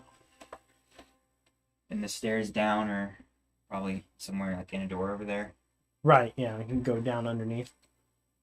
And this cannon right here, is it? It's there? below. It's below. It's below. Okay. And you could try to get one of those access grates for loading up, like pick it up. It's not the easiest. Down, but I don't think I can do that. It's not the easiest, but it's possible to be able to open that for access, because that's how they load at port, you know? Mm-hmm. I guess what I'll do is I will use my bonus action. Form into a bear. And then I will choose to double my movement, and I will take the attacks of opportunity. All right. And I will run straight up to whoever this is and smack them. Good, because now I can sneak attack whenever I attack. Let's go. All right, so 2 attacks against the My bear. AC is 11. One will hit. Let me look at my bear health. That's going to take 7 slashing damage. As you come straight toe-to-toe with this one in front of you. Sorry, I had the brown bear. Looking now closer at this figure, it's a female tiefling that has these flowing purple robes around them, and has a scepter with a nice orb on it. You said I took how much damage? 7. Can I use this as It's not mine. Okay. Alright. Make sure I keep track of that. So, alright, yeah, and I'll just make my multi-attacks against Go for this it. person. Make sure I get my blessed die. Yeah. 'Cause I might need that. So the first one is 13. That's a 19. 19 would hit. Cast shield. If I As you add see this arcane... one. No, Okay. missed by just 1. Um. As this arcane, Okay. like, barrier pulls up in between you. You Then- make your second attack. With my second attack, can I just try to shove instead, since she cast shield? Yeah. Is that contested or is that against AC? I believe it is AC and then contested. Let me look. No, I think it's just a contest. I know grappling is against AC, but I can't. Yeah, remember. no, this is just a contest for shove. So, and then you can move them 5 feet. So I'll try to move So, like where I can try to push them up against the rail or however. okay. And I'll try to show. That would be athletics. Yeah. Where are my proficiencies? I don't have one, so what do I add just for the bear? My proficiency? Just your strength roll for your bear. Strength roll. 21. 21. Natural one. As kicked back closer to the railing. Now, just, 5 feet further back from you. And move up the remainder. Okay. And more. As Ronnie, you're up. Okay, I'm going to. Sorry. Need to be on messing up. Okay, I'm gonna do longbow attack against my fellow tiefling. Let's go. That's I love those dice. 10 plus 5, so that's 15 to hit. 15 will not hit the shield in place. Okay. Hits like the arrow stops in a magical barrier right before their face, just floating there. Okay. How far away is she? Is it more than 60 feet? It's It's close, but pretty 80 feet, far. probably. I think it is about 80. And you gotta your Paragath, your Paragathon theorem kind of distance of height versus here, and I'll just use my bonus action to dodge then. okay. I don't think you get dodge as Dodge, dash, disengage, hide. dash, disengage, hide Okay, I'll for hide. rogue. Yep, hide. So take a stealth check.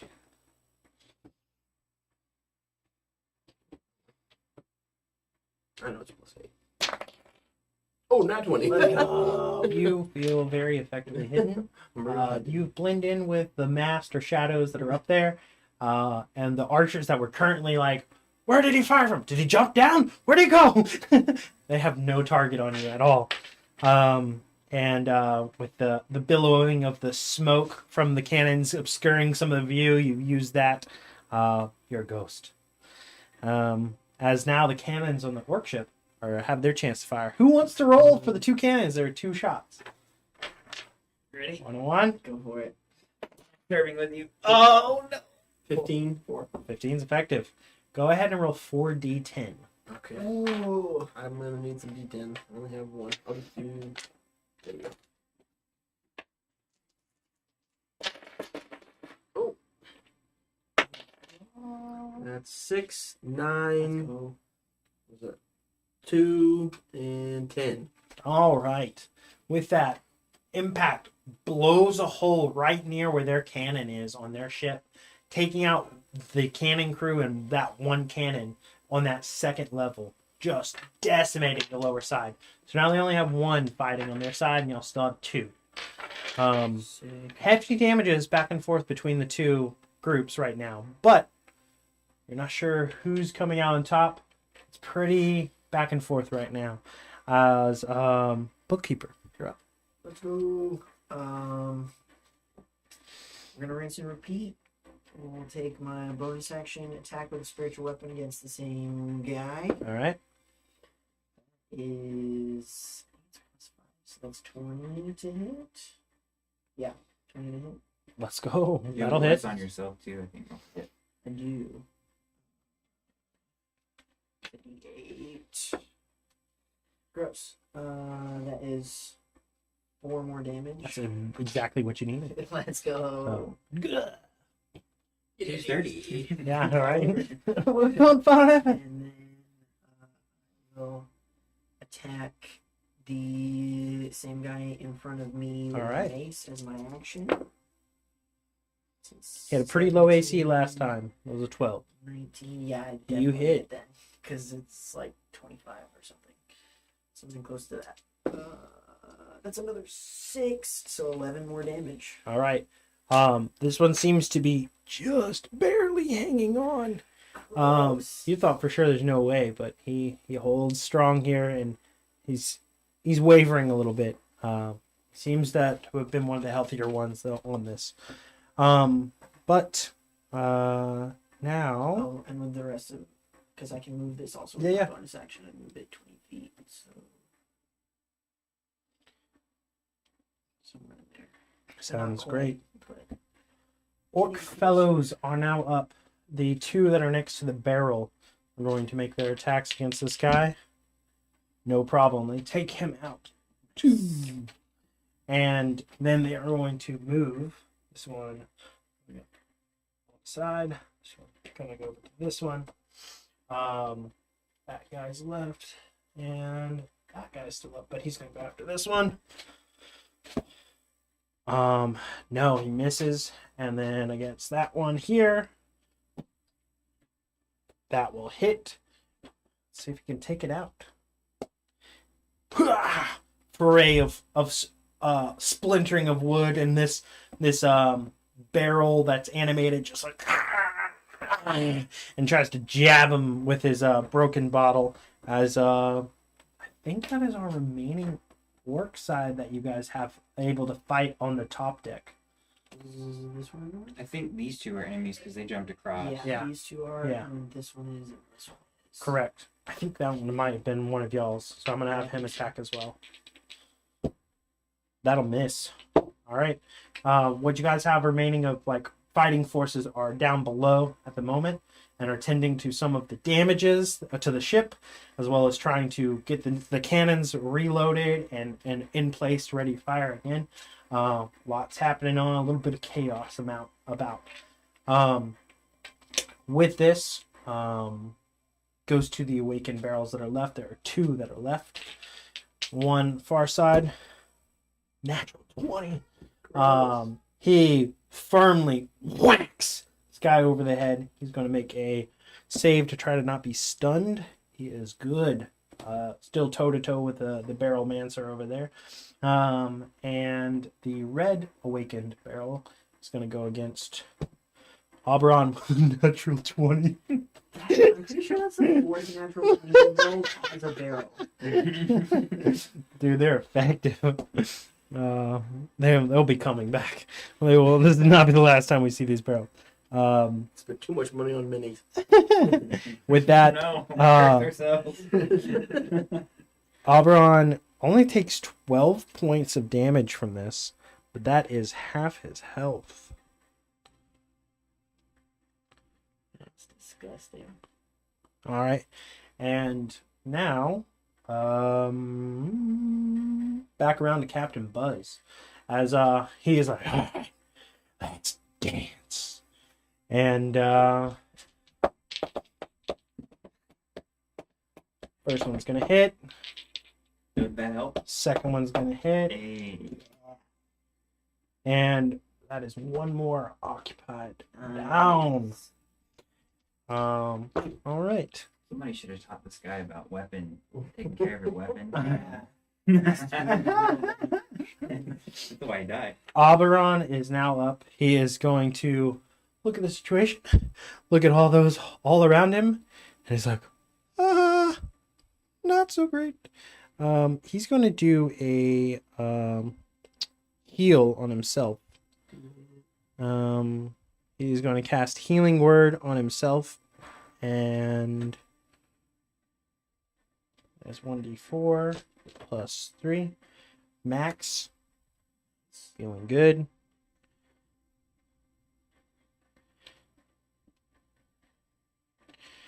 And with his action, he's going to try to cut the one that's right there next to you, Bookkeeper, right beside him. He makes a swing. Bless. Bless is important. I didn't realize before. Sorry. That is just enough to hit with Bless. That is his +1.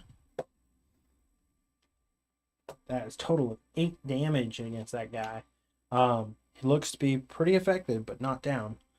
Now coming up to the enemy captain, staring at the face of this bear. With a pirate chasing. And you see that lone arrow from the magical barrier just drops and clatters to the ground now in front, as this one's going to kind of look at everything, and a purplish kind of little arcane doorway erupts, and Is she gonna have to take an opportunity attack for leaving my space? Man down. I'm done. Yeah. So with that, cast spell and teleports. We're not sure exactly where. As now, cannons are being reloaded on the enemy ship.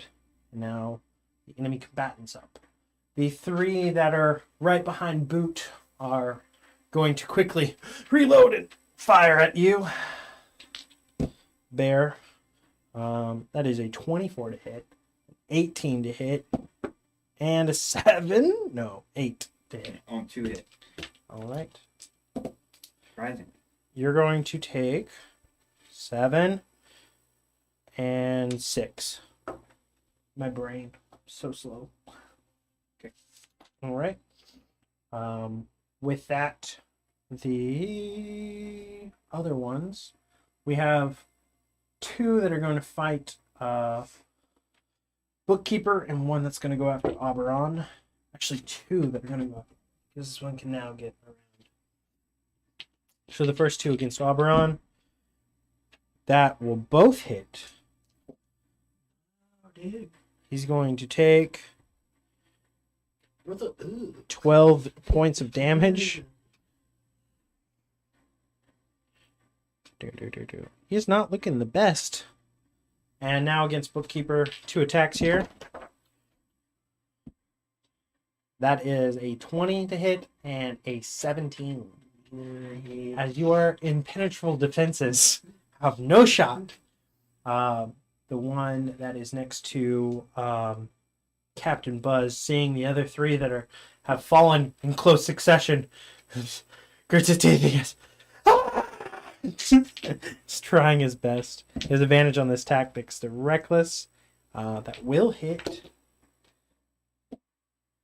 And you can see Captain, from this attack and the other attacks that has hit, he's not looking in the best shape. And he seems to be staggering a bit, but pushing forward with his orc fury. That is going to do it for them. Boot, you are up. Guess I.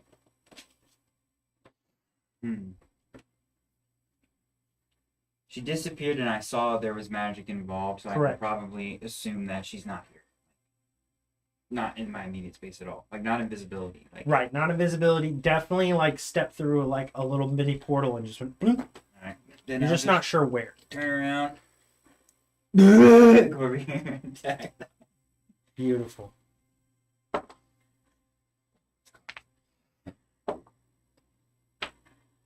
It's a 19 to hit. 19? That'll hit. And the second one. 5, that's 10. Second one's a 10, so probably not. 10 will not hit. So 10. I think that's piercing All right. from the bear. That is enough to take this guy down. It was already not at full health. Get out of here. And that's your turn. You're on. You're up. I'm up. I'm gonna do longbow attack against this guy. Yeah, go for it. Yeah. What's die? Yeah. Damn it. In the heat of the moment, I'm gonna forget him and I'm gonna look around like, where's Al? And that's 17 to hit. 17? Yeah. All right. Yeah. That hit. Roll that beautiful damage and include your sneak attack. Okay. That's rough. That's 5. So that's 10 and 1 more. That's 13. Did you roll this one at advantage because you were stealth? I did not. Roll just to see if you crit. I would have been better, but just 18. All right. How much was total damage? 9? 13. 13? Yeah. Yeah, that's enough. That guy's gone too. Let's go. Quickly dismantling the forces. You guys Good, are. already fixed Oh, this actually, bear. I have a bonus action. I'm gonna. Is he 60 feet away? No. No? For the ones below you are. Okay. I'll go this guy with the psychic blade. 8 Plus. Plus plus. That's 12. That's enough. Okay. That's enough. That's a I think it's a D6. 3. That is 6 points of damage. Let's go. He's damaged. Takes a hit from this psychic blade. Psionic blade. And now the cannons on Shial's ship are reloading those two. And you see Al, have him represented. Hey, barrel, because he sucks. Sure. Al comes up from below the deck up into this, and he's like, ah! Ah! He thought that down below was bad. As he looks out up here and he sees the fire that is burning from this fireball and other things like that starting to make its way up the mast. Cool. And you're like, I'm not sure how much longer I can stay up here. It's getting a little hot.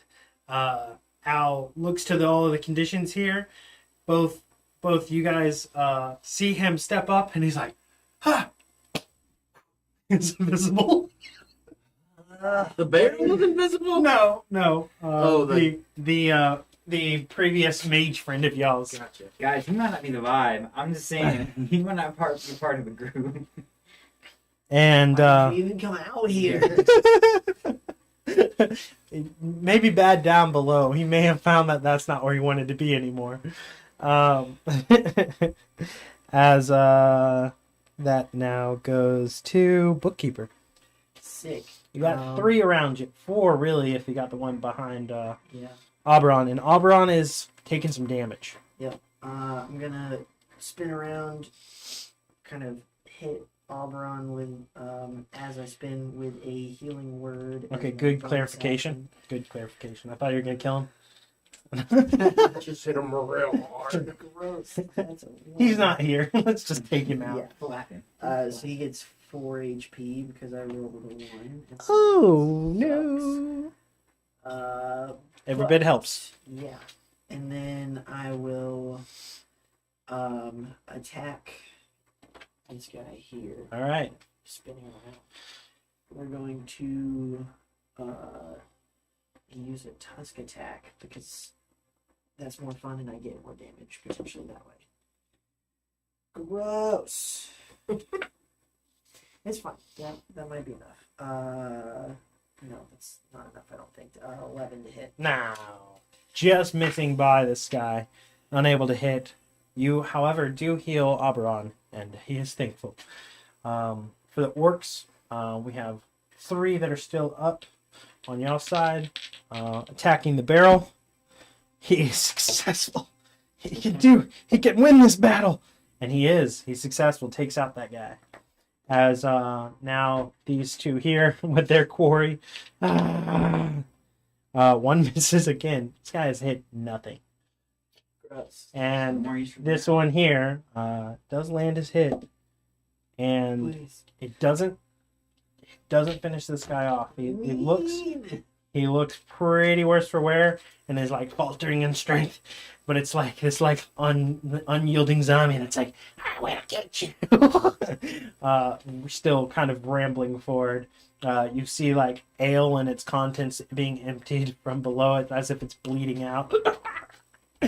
And now it is its turn as it's going to make its final stand and look for a fire source and seize the fire source.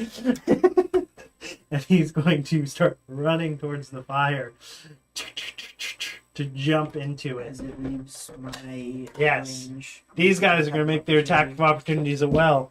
They both Oh, miss. I for sure hit. Now, if you tell me that thing explodes, Terrible. you said it's ale, and ale is not flammable.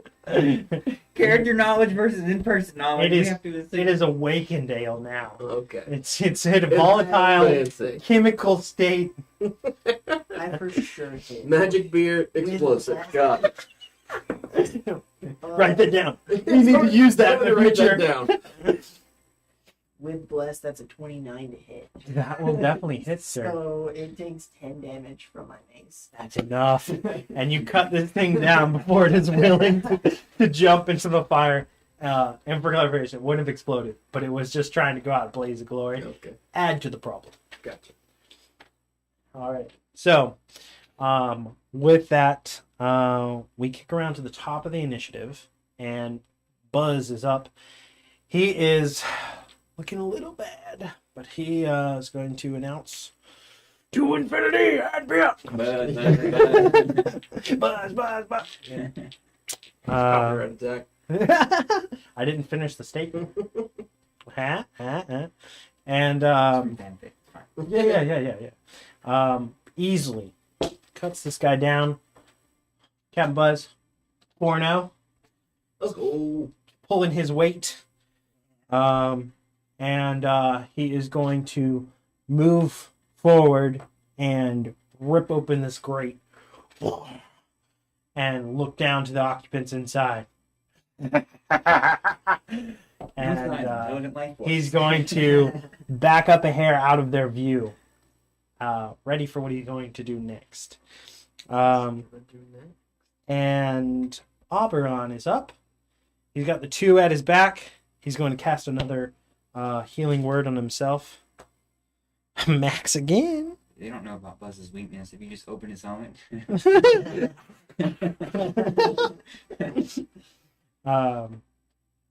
Just don't hit his Spanish mode. ¿Por qué? Donde ese Going deep in Toy Story lore. And then he's going to make another attack here. Oberon is determined to be effective and is not, as he whiffs right over top. Oh, and now that is the person you can't see. They are going to do that. Oh, yeah. Now the cannons. Well, go ahead. I don't know if I would need a roll to see like a history check or an arcana check if I would recognize that spell, being familiar with magic. Yeah, you've seen it cast a few times. It was Dimension Door. I figured. And you know that can make them appear anywhere of their choice within 500 feet. But at least I know They they're need to still usually- somewhere on the ship. Usually be familiar with where they're teleporting, or they're guessing. So there is some aspect that you feel like maybe she's not on your ship because she's not in sight. And that's from all of your arcane knowledge there. But I know she's not like left, gone somewhere like Forever gone. Right, yeah. Now, the cannons on the enemy ship have now been reloaded, and however, they're looking up at the captain up through the port before he backed out of view, and they're like,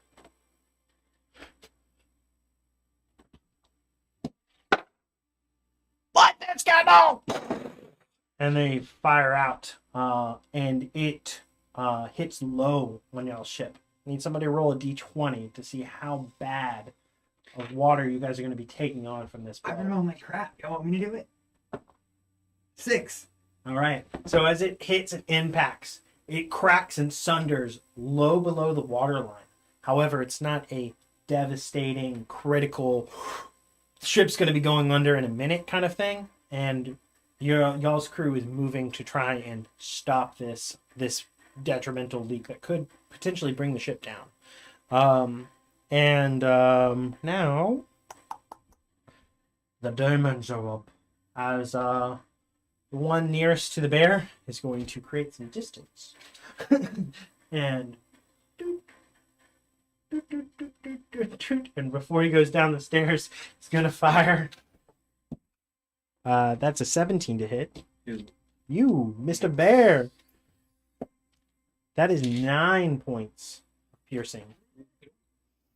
And is going to just get to the base of the stairs. and is then slowly going to wheel about and see the orc captain on the other side. Is like, please don't see me. Please don't see me. Before Boot, you are up.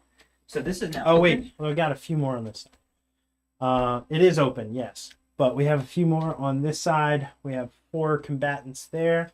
The ones against Relaine have been sorely disappointed, but they gotta deal with what's right there. They're gonna try again. Do it. That's a 16 to hit. That's a 12 to hit. Not even have the sanctuary this time. The third one is going to also try to slay you after you've turned in its face to take down the barrel. 24. Okay. Okay. We got our first aid in. Let's go. That's going to do 8 points of slashing damage. And the other one by Oberon is going to make his attacks. That'll miss. As Oberon dips out of the way. And now we go to Boot. That's open now? It is. When I was over here before, would I have been able to tell if it was like 10 feet to the next deck down? Yeah, about 10 Roughly feet, yeah. So if I jump from up here, how far? Like if I jump and jump down. You're probably looking at about a 20 feet total of fall damage, Okay, which is 2d6. that's good. I need that. So I'm going to jump. I'm going to go like, run to the edge and then jump in and then just go straight down. Crashing down into the second level, you land down there. You take 7 points. Perfect. That drops me. I'll use my bonus action to shape back into a bear. So 2 points or carry over to I'll your take form. 1 point of damage. I had 5. You said 6 damage. 7. Right? 7. So Yeah. 2 points. 2 points tramp over to you. And then I use my bonus action to shift back into a bear. Full health bear again. Yeah. Beautifully done. Beautifully done. Can they land on top of anybody? No. Unfortunately. They are more so back a little bit behind him. If anything, they're all looking at his butt now as he slowly starts to turn around towards them. Oh, before I transform after I jump, I go, surprise, it's the moat goats. It's fine. We're gonna kill him. Now that you're on the second layer here, you see down below Gonna die. on the second deck is the mage down below. Oh, good. I'll use my remaining movement because I haven't used my action to get to him. You would take 4 opportunity attacks going that direction. Oh, I'm cool. Cool. You're cool with that? I'll use my action to dodge. I guess. Well, you wouldn't have any remaining movement probably because you went from here to jump to down. Yeah, so I'll just That one. dodge with my action. Okay. So you're not going to be able to take these attacks of opportunity. No, I'll just stay where I am and dodge. Okay. All right. So you are in front of them. We'll get out some icons for them. And just know that these are all under Below deck. below deck. And that last one on the left is above. And you're on. You're up. How's the mask looking that I'm standing on? It's getting hot. However, you are fire resistant, so it's not a huge problem. However, you're not sure how much longer, That's what I'm worried about. If it's gonna fall down. structure-wise, Yeah. how long it will last. Okay. And you see a few ropes here or there that are fraying and snapping aside, which are a lot of your ways to get down Yeah. easily without climbing through the fire. Well, my thought is, I want to jump off and land on top of this guy. Totally able to. Okay. You'll take some damage as well, but it transfers damage to them too. Okay. All right. So you jump with this. Yeah.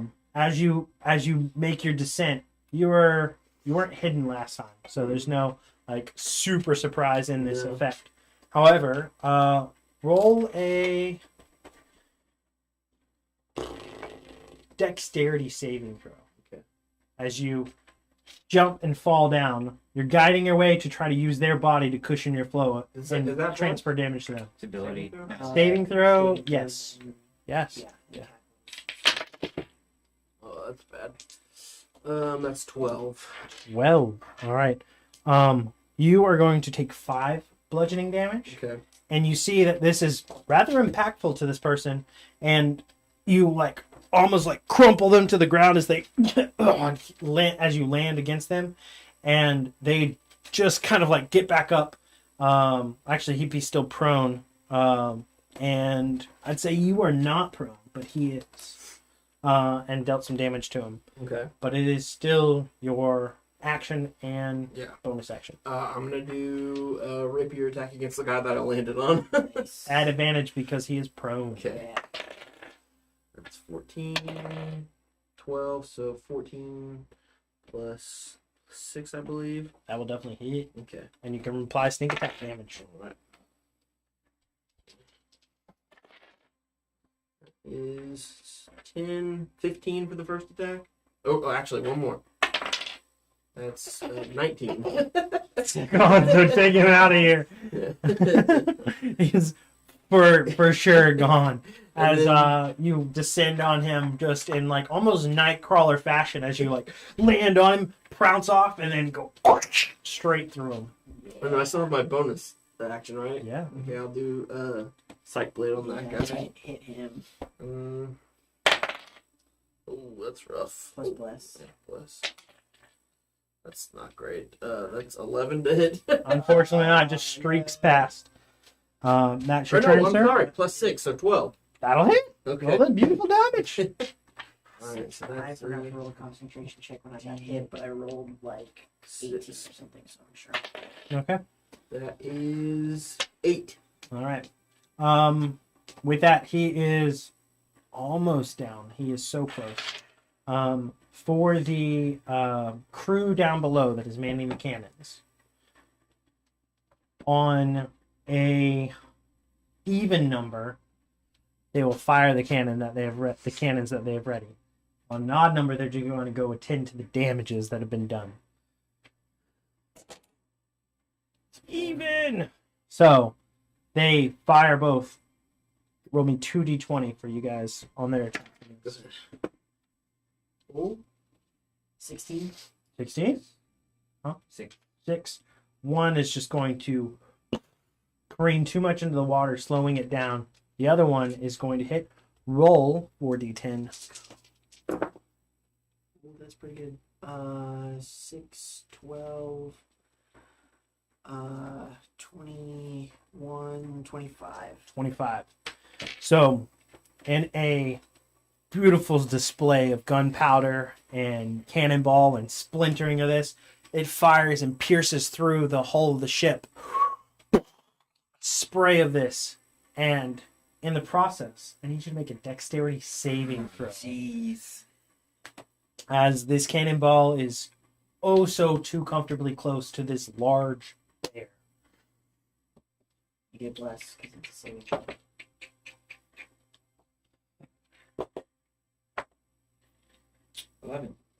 11. Unfortunately, that will hit you. I was dodging. Would I have advantage on the dex? Yes. Yeah. Cat senses engaged. Cat senses failed. As 25, you said? he's a bear right now, doesn't count. You take 25 damage from this. It's a combination of Yikes. bludgeoning and piercing as it shatters through the hull of the ship. However, it does take with it one of the combatants in the process. Oh, that's good. The others seem to be still damaged from the shrapnel, but not taken out. And it is now your turn, really. Oh, your friend, man. That's why I rolled if it would go to help them or not. Spin back around here. 'Cause they can't see what's going on the other ship. and swing at this guy that has taken too much damage already. Buzzsaw, though, he's gonna have mad respect because I. That's all. So 10 plus 7, 17 to hit. Yeah, This guy that'll hit. has hit already. a lot. Yeah, That is 8 more It's enough. damage. it's Gonzo's. Sick. And then with my bonus action, I will spiritual weapon. This guy's like between squares. I think I can't. You can get to him with 20. Sick. Then I will swing at him as part of the bonus action. That is 14 to hit. All right. That will just hit. Let's go. He takes 8 force damage. He is still up. And that is the end of my turn. Okie dokes. And now, it is the orc bloods on this side. As these are going to try to help you. Come around to this guy. This guy's worse. Yes, he's going to turn back to that guy too. All right, so doing their best to take out these enemy combatants. Attack on this guy is going to hit and land and is enough. He's gone. So it's actually opposite, I thought, because he was coming from this side. Oh, yeah. Right. You're right. And then on the other, miss and a hit. That one is taken out as well. Let's go. No problems. You guys are looking clear of enemy forces. However, there's a fire that's still growing on the ship. The longer it stays burning, the more damage it's going to do, the longer it'll take to continue to sail away from here. So there's some attention that may be needed with that. And you guys have lost, a considerable amount of forces on your side, but I've dealt with theirs. You aren't sure how much is left on the other ship, or what may be of the forces that are still occupied on the third ship. Still everything coming to a crest here. As it is now going back to the top of the initiative. And currently, as the setting sits here, your ship has a hole below the waterline, starting to take on a bit of water. The ship has not fully responded to attend to all of those damages. You all have lost 2 of your cannons in the process and a lot of your crew from that level that were tending to them. You still have 2 that are on your crew, 2 cannons that are being heavily tended to. You have the 3 orcs up there still on deck with you that are fighting spirit, along with an invisible owl. You 3, Oberon, Elaine, and Euron, on y'all side. On their side, they have taken multiple hits to what is the top deck and bottom deck. Completely taken out one of their cannon crews. Now second really cannon is gone as well. And you have the bear and the captain on the enemy ship. And there is a enemy captain spellcaster that is down on the second deck.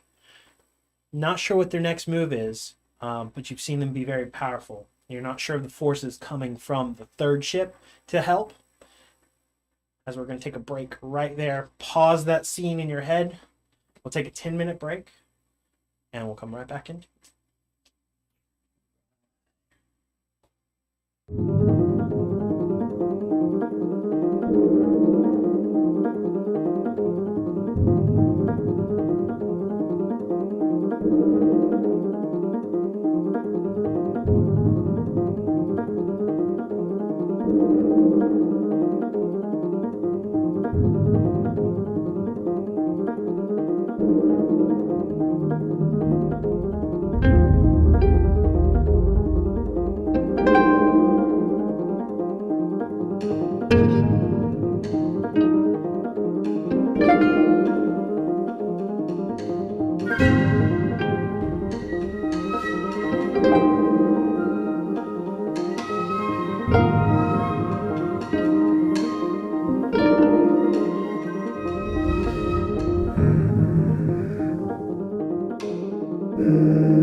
Welcome back.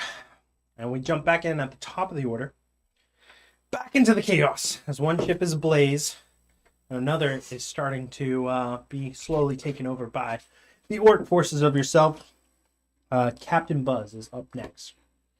As our orc captain here is going to see the bear down below. Doesn't see all of the room, but is going to join him and try to jump down as well. Get in there. He takes a little bit of bludgeoning damage. Have to, keep rage, right? Yeah, thanks to rage. And a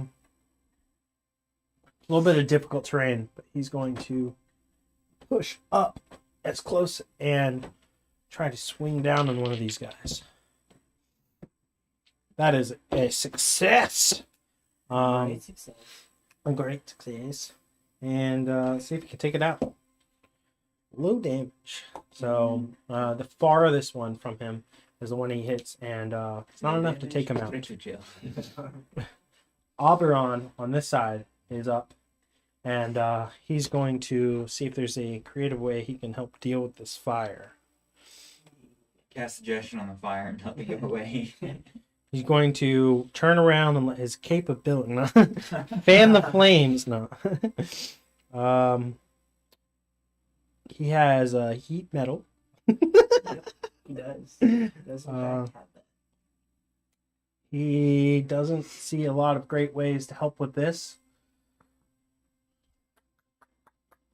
There's a friendly that maybe is not dead that he can maybe help. Oh, yeah! He might be on.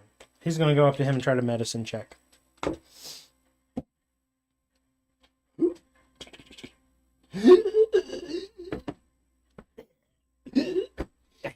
You're not sure from y'all's perspective.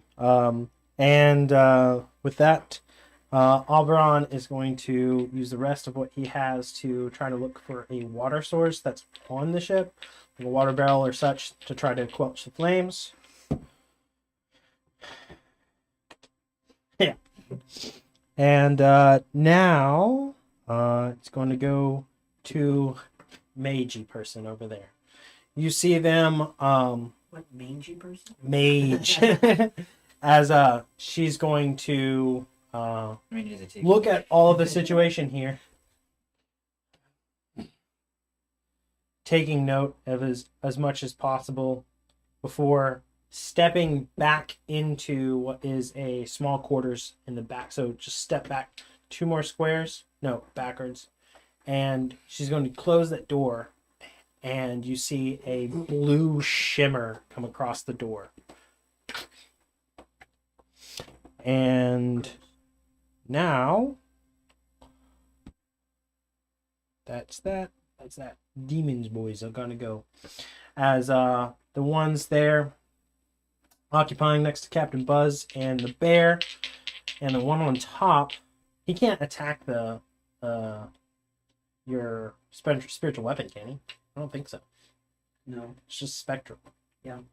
So he is going to come over to the edge, look down at the bear. Can I make a attack? I don't know if they have attack of opportunity.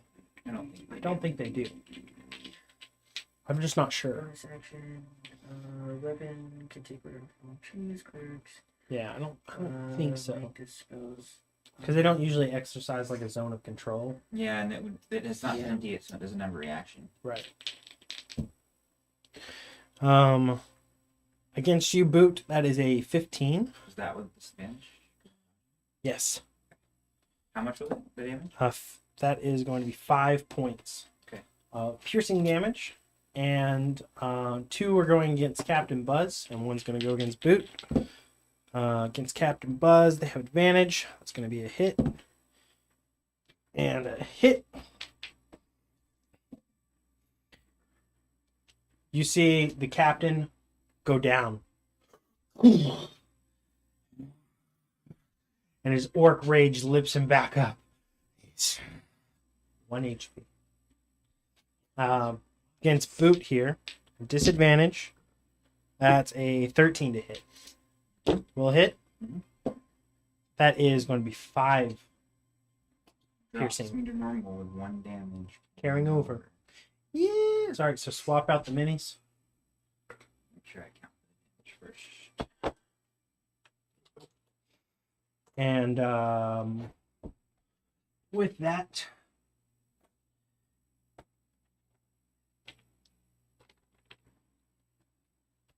coming from the other ship on the other side, we're screwed.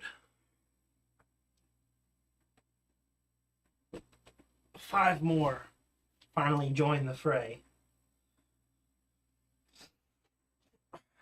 But that is their turn. And now it's Boot. So, I'm 6 feet tall. I would have half that range above my head for arm movement. If the deck's 10 feet up, I could reasonably just standing jump and grab the ledge and pull myself up. Yeah. All right, I want You to have do... Captain beside you with 1 hit point.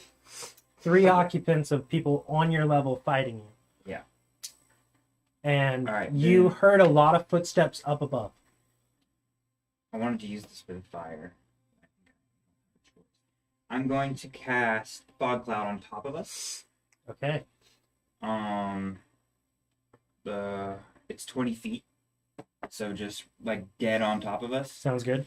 as my action. And then, am I within range of taking attack of opportunity if I move right now? Yes. Even if I shifted down to a 5x5? Yeah.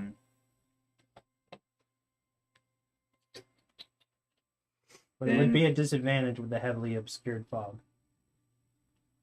I can't cast Healing Word because I already cast the spell, right? Yeah. If you needed to renege something, you could. Up to you. Yeah. Okay. I guess what I'll do then is I'll use my bonus action to cast Healing Word on Buzz. Okay. So 5 healing. And then I'm going to use my action to use the Sending Stone spell Okay. and send a message to Euron, and say that there's more down here, including the captain.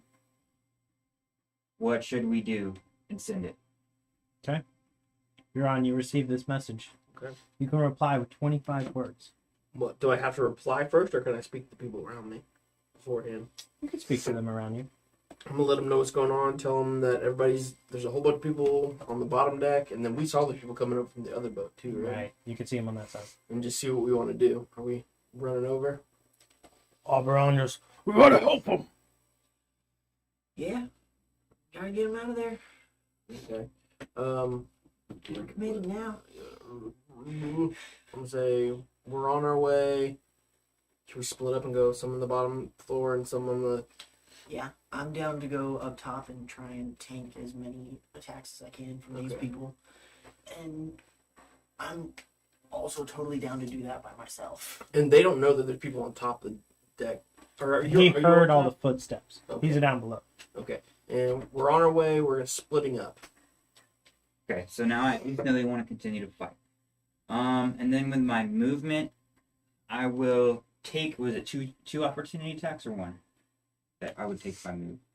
To just 1 if you're going back. I don't know where you're headed. Yeah, if it's just 1, then I'll take it, and I want to try to get just as far back as I can. Yeah, so you can 35 get- feet. Pretty far, yeah. So pushing back, there's 1 attack against you. Ooh, that's a 23 to hit. Yeah. You're going to take 8 points of slashing damage. Okay. And that's your turn? Sure. You're on. You're up. Okay. I'm gonna run and jump over to this side of the boat. If I can pick up my mini. And I guess I'll go down into The bottom? the bottom. All right, so you jump over, slide across the deck, and dip below, kind of hang and drop taking no fall damage from this as you just drop down. All of your movement to do so, but you have your action and bonus action still. There's 3 enemies down there right next to Captain Buzz. Okay. I'm gonna do a rapier attack against this guy. All right. Attack at regular attack, but you still apply sneak attack Yeah. because Captain Buzz. Blessed. Yeah. Oh, Which were what? That's 5, 6 nat in combat? right now? 1. No, wait, that's 7. Uh, I lied. round 5. Right? Yes. Mhm. So that's 11 That plus was- stuff. So enough. Plus stuff. Yeah. How much stuff? Plus 5 stuff. Okay, you got enough stuff. That's like double stuff. So That's something. 8.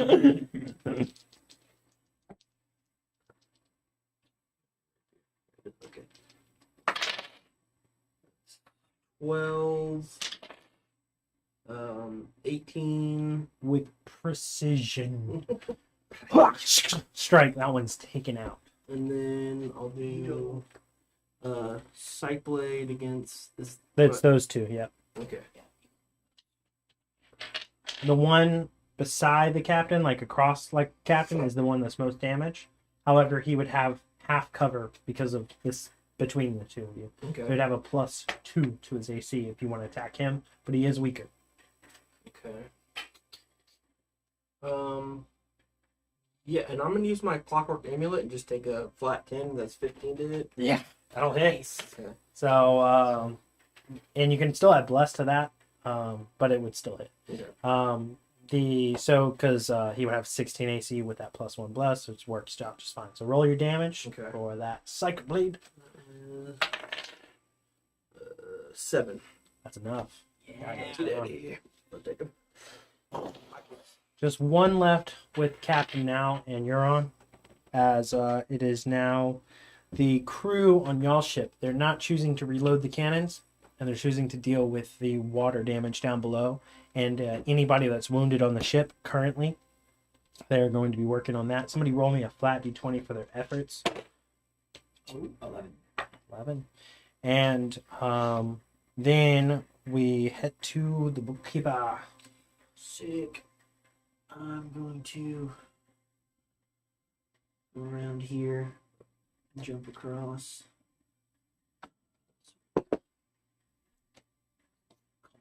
10, 20, 25. yeah, 25. So there, and then bonus action, hit this guy with my spiritual weapon. Okay, dope. Plus bless is 12, plus 6 is 18 to hit. 18 will hit. No, I think spiritual weapon is plus 5, so it's 17. Still hit. Cool. They do look more armored than some of the others that have been fighting you guys. That is 6 force damage. All right. And with my action. How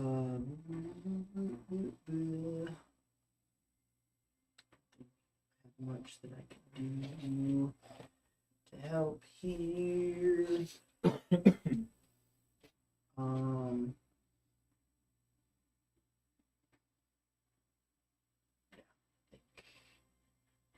I guess I'll just dash Okay. to get over here. Right up in the thick of Yeah. it. To the thick of it. And that's the end of my turn. All right. With that, it is now the crew's side on this side. They are going to be doing their best to tend to the fire, grabbing what buckets they can. One of them going back below deck, and you see Al end up casting shape water and is pulling water from the side. Now his illusion is dropped. Did I pull out a mini for him? We did, but We did. we used a Put it- barrel. Yeah. So he is going to be right here at the foot of these stairs, shaping water and pulling water as best he can to try to tend water from the side and up over, doing his best to try to help quelch some of the fire there. And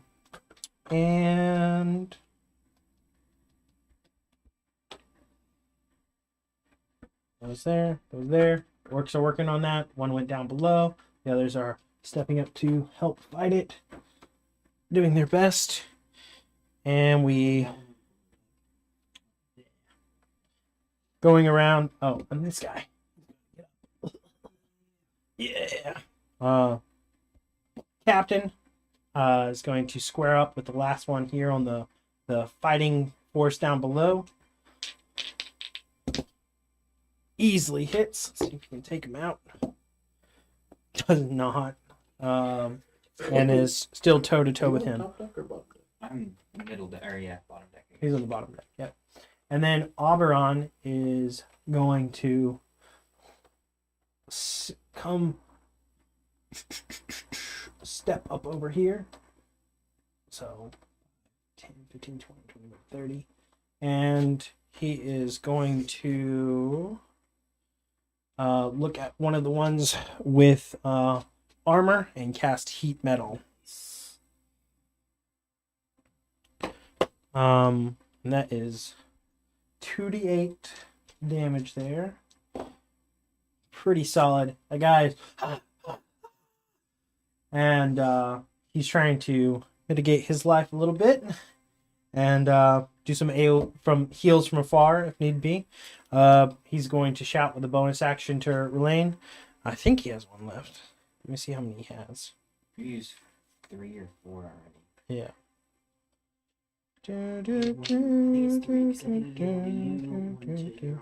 He has 3. He's used all of them. I haven't got any healing yet. No inspiration. No inspiration. He used 3. I thought he might have had 4, but nope. So that is all of his inspiration he's used, and goes to Big Bad Captain that you guys can't see and is behind a closed door. Now goes to the enemy crew. They're going to quickly envelop all around Relaine here, and then the one is going to square off with Captain Buzz. He's going This to. one was also part of this crew. This was Yes. a demon. Correct, and he's up above. So you have Okay, 5 so versus he's Relaine. Still fighting me. Yes. That's fine. I just wanted to make sure. Against Captain Buzz, that will hit. But with the 8 piercing damage reduced to 4, he's still up. 1 HP. 1 right? HP. No, he has 2 because he had 1. He got hit by 5. So yep. So he's twice as effective as he was. And the ones up top are all going to square off against Relaine here. Let's go.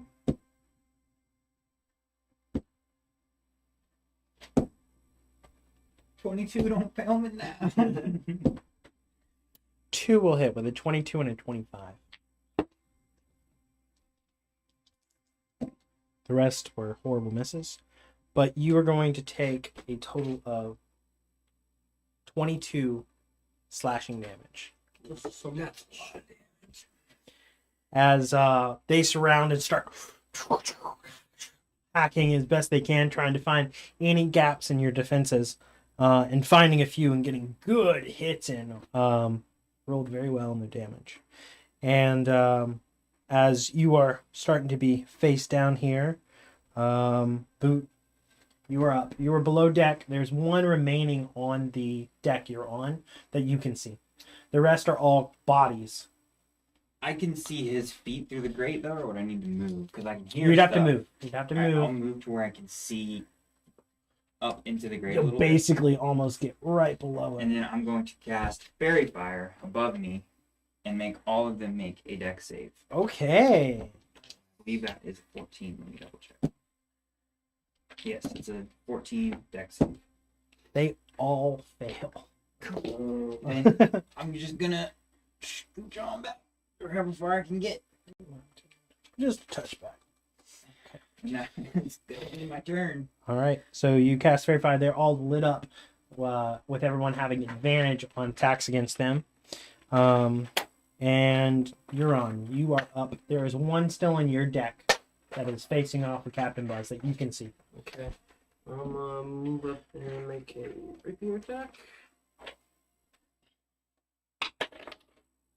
That's a 7. Oh, what plus? That is an 11 plus Ooh. 5, so Quality 16. bless. That'll hit. Uh, I think you're going to do another 19 damage here. So. That is 9.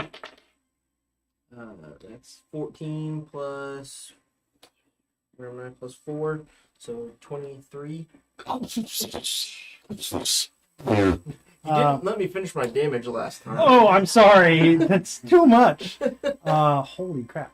Rogues for you. That one's successfully destroyed. I'm just gonna use concentration. Yeah, that's Oh, fine. that one? Yeah. Instead? Oh, no. No, The this one guy. next to Captain Buzz. And then I'm going to move under the grate as well. Okay. And go for this guy. Yeah. Ooh. So he will have 3/4 cover from this. So it's going to be a +5 to his AC, but you can Okay. still make the attack. Okay. You also have advantage because of fairy fire. It. That's 19. Nice. To roll again. See if you crit. No, that's 2. Alright, so that's Plus bless. That's plenty. You don't have to roll it all. I'm doing damage. That's max damage. That's 10 damage to the All right. It hits and is rather effective. You see he's faltering a little bit, but still standing. And we go now. Somebody roll a d20 for the ones tending to the water damage at the bottom of the ship.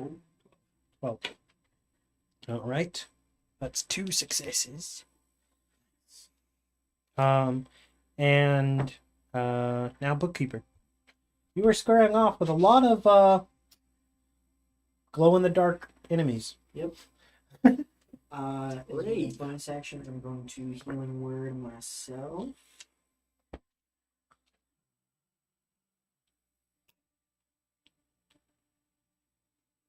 For 5 HP, and then as my action, I am going to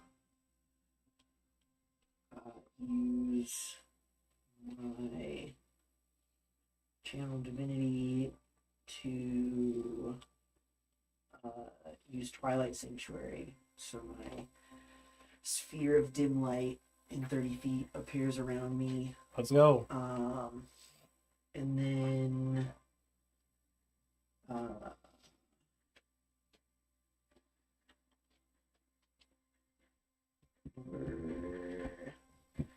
so that would just be the end of my turn because I'm not moving anywhere. Okay. At the end of my turn, I get D6 temp HP. That's 6. Let's go. Let's go. All right. End of your turn. Yep. Orcs are still tending to the fire damage. One comes back with a barrel of water. They're effectively combating this to keep it from spreading. It's going to occupy them a little bit to get this stuff mitigated and put out. It's done a decent amount of damage to the ship. And now Captain Buzz, he is look a little worse for wear. He's going to move to that door Why? You're so almost dead. and he is going to try just to open it.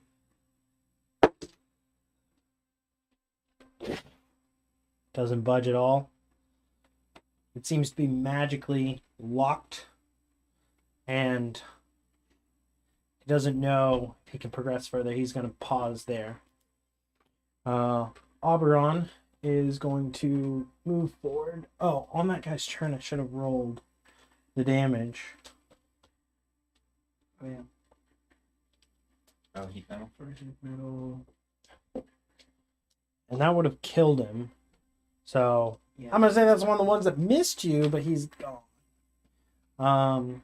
And then Oberon is going to use with his bonus action a healing word and say, "You got this! And heal Relaine with a second level healing word. It's going to be 2d4 plus 3. That is 7 points of healing for you, sir. Not a lot, but it's something. That helps quite a bit. And now, check. Their turn. They're all going to look to fight that guy that's up top. I don't think I moved him last time, did I? Yeah, I didn't. No. He needs to run down to join the fray. He doesn't have the fairy fire on him, but he should. Could be like Yeah, I think he can probably get the whole distance with 30 feet, but I'm not sure. yeah. It Yeah. would just be a matter of having to squeeze in Yeah, next you can just get beside. They're all going together. They can kind of make room and adjust. So with that, there's still 5 attacks against Relaine. It's 1 hit out of 22. That's a 20. Nope. Yes, 23. And the other one misses. Feeling alright? So 2 attacks here. Lower damage this time. 12 slashing damage. As they find little chinks in the armor, trying to cut you down. That is it for them at the moment. Now it's Boot. So there's no one left down here, and he's over here. Correct. But I know everyone's up. Right. All right. I will choose double my movement to come over here and jump up, Yep.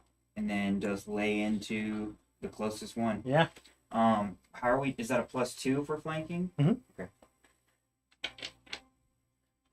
Yes, I'm bless. in the bear, so I gotta make sure I know my own stuff.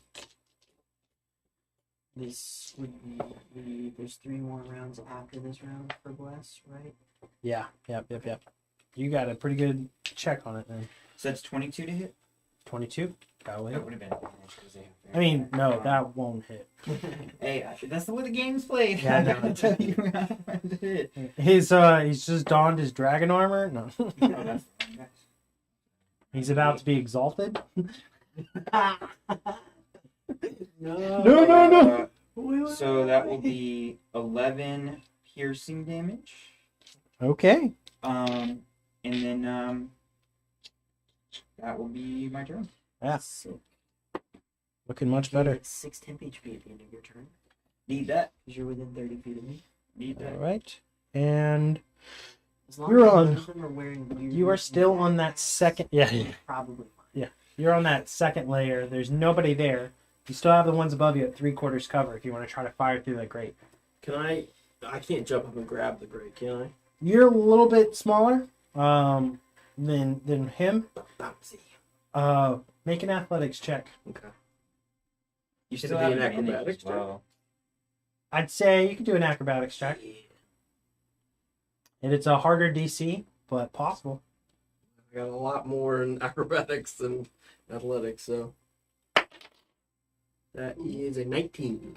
So springing off part of the debris that's down here, you kind of like jump a little like half parkour off the side of the ship and catch the ledge and roll onto the deck. Ready to fight. Okay, I'll do rapier attack on this guy. All right. That's an advantage, right? Yep. Because a That's a fairy. nat 20. Let's go. So he's probably dead. Just roll it anyways. Let's see how bad it gets. All right. So your first weapon die is maxed, Mm-hmm. and then roll the additional crit die, and then roll 4d6. Okay. All right. So That's 10 plus your bonus. No, this is D8. Yeah, so you one get- flat 8 Yeah, from max plus 2, then plus your bonus because Okay. that was a 2. But I thought you said it was doubled. So whenever we're doing our crit, normally where you would double your weapon dice, we're instead of maxing one dice, so there's never a bad crit, plus 1 dice. Okay. So instead of rolling 2, 1 is maxed already. All right. So So that's 10 10 plus plus bonus. 4 or 5. Hold on. And go to actions to see it. Yeah. Why is it not? Why am I in the spells? Actions. Plus 4. All right, so that's 14. Now roll 4d6. Alright. Or not. That's 1, 5, 6. 24. You want to keep track of it? Yep. 27. And then one more. 27? No, Nope, that's it. that was it.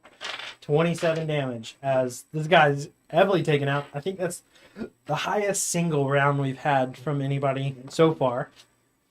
And then I'll do a Psych Blade against that guy. All right. Actually, I'm gonna. We need to have a Here I am. we need to have a whiteboard up that is like tracking how many enemies we kill, Yeah. and then also tracking like highest single round damage or something. I tracked the health his temp HP gave us last week, and it was like 78 temp HP that was taken off of our team. Alright. Fun stats. Psych Blade against the All right. guy on the wall. That's 13. You want advantage for that one because he doesn't have. Oh, fairy. which one Yeah. does have Fairy Fire? This one and this one and this Everyone except for him. Okay, this guy. one. All right. The first one was a 13. That's a 16. Plus 6. So Plus bless if you need it. plus I don't need it. That'll hit. Okay. That's a No. 6. 6 damage. All right. He's already taken some damage from boot. He's not looking that great. And that's your turn, sir? Does it? All righty. At the end of your turn, you get 3 temp HP because you're within Let's 30 go. feet. I'm almost Somebody roll me a d20 for our ship repair. Someone else do it. I rolled the last 4. dead. 17. Nice. All right. Relaine, you are up. Sick. Gonna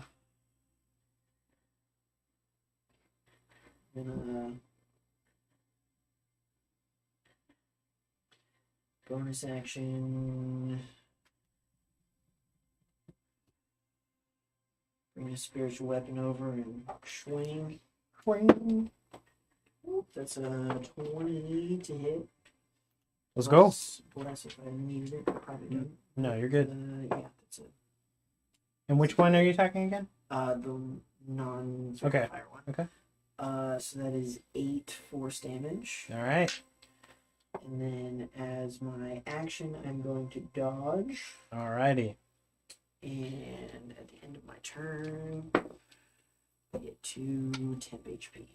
Because I rolled kind of trash. Okie doke. We jump to the top. Captain Buzz loses his rage, finds his focus a little bit, realizes he's not getting through this door, And probably shouldn't. and he starts looking around on this level of the ship right here, trying to see what goodies there might be. Find a healing potion, please. And so he's kind of scrambling around on that lower deck. Before we go back to Oberon, the heat metal being gone, he is going to cast another healing word. But this one, he's going to go towards you.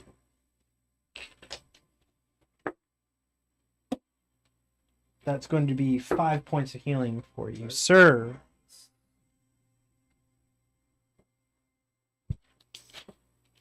And I'm not looking so bad anymore.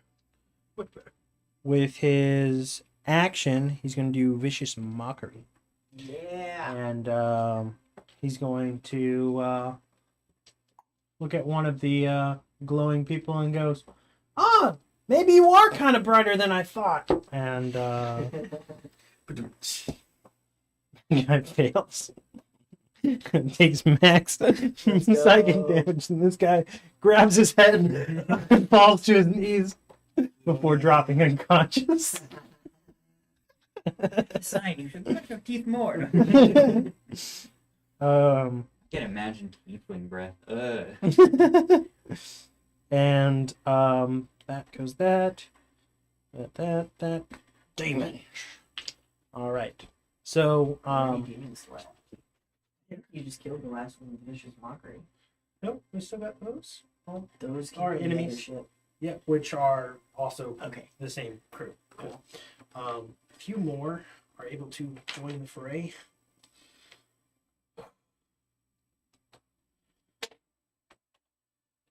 How many people are on the boat?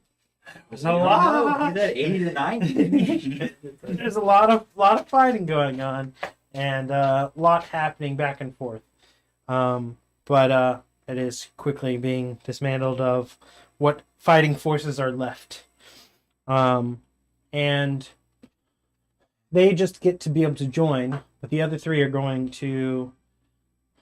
Two are going to attack Rulaine, and this one's going to go attack Boot. Against Rulaine, With disadvantage. Dodging. no shot. And against Boot, that is a 14 to hit. Mish. As it is now Boot's turn.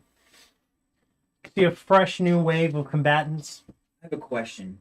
Yeah. How close is the fire to being put out? Like, if I look back, are they managing They it? are very much managing it. It is almost out. Do I feel like if, hypothetically, I were to cast a fog cloud on top of it, would that help extinguish it and help get them into the fight faster? Or does that seem like a wasted effort at this point, from my understanding?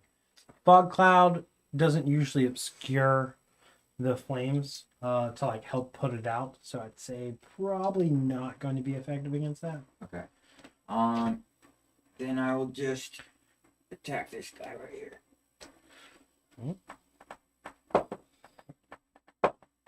What a damage. 18? 18. As you strike out against this one. 14. 14. You see him just kind of like wheel back. And almost like a slow motion shot as he. And then I will move up. All right. And you're on. You're up. And You were had 6 temp HP already. on the Get any better than? you're on the deck right here. There's some fresh combatants. What do you want to do? You gonna? Is he in? Is he within 5 feet of me? No, he's 10 feet. Okay, I'm gonna go over here. And I'm gonna shoot that guy. Okie doke. Regular roll here, but you will have sneak attack.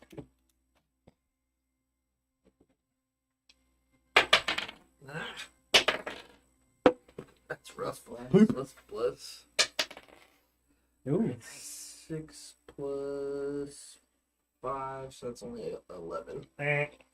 All right. So as that one misses by, you have your second attack. Yeah, bonus action attack. Same back. Are you kidding me? 4 plus 7. Have you made 12. con saves for that? No, I haven't. Make 4 for me. Just need a bit of 10 on each one. Nope. All right. So after this round, now bless is gone. We can take that concentration off and all the bless markers. I hit 12. 12? Leave my Not enough, unfortunately. Ah. All right. I'm gonna use the rest of my action to hide behind this giant man. Giant man. As there we go. There. At this point, coming up from below the deck are 3 more orcs. You can bring those out onto the deck. They seem to be coming from fixing everything as best they can. Yeah, you can just bring those up. And they are going to be making their movement to come assist. They are just going to be able to get to there. And Rulaine, you're up. At the end of it's worse than we already have. Never mind. I will do the same thing with my bonus action. Try to hit this guy that we already hit. That's a crit. Let's go! So it's 8 plus. No, sorry. Yeah, no, that's 8. So 16 damage. Okay, that's enough. He's out of the fight. And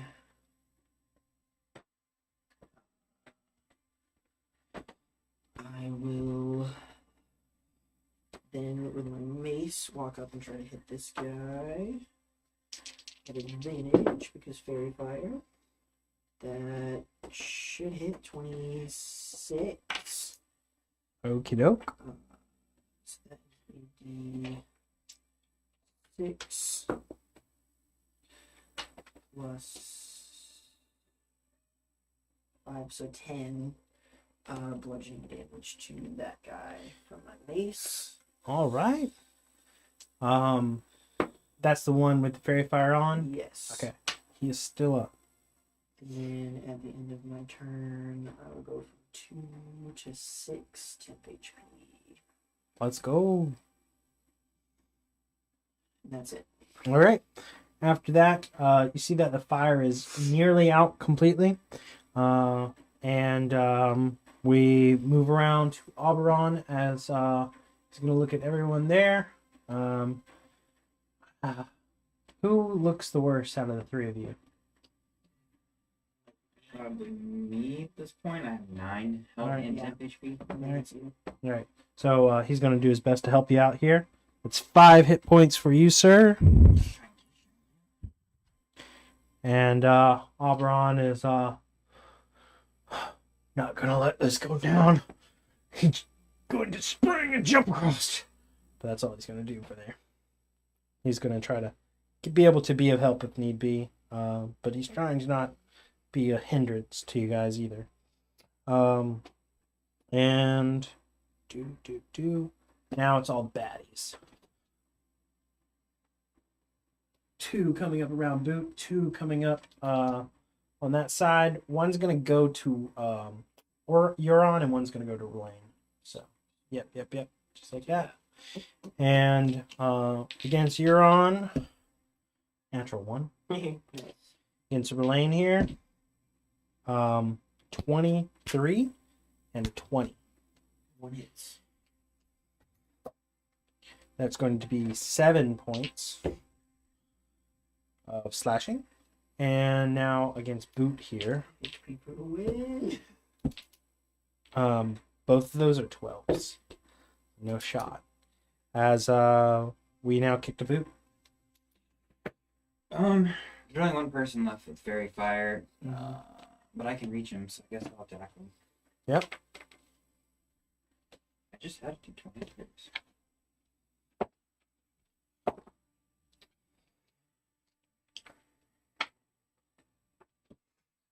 So 19 to hit. 19 will hit. These dice look different, so I'm having trouble identifying them.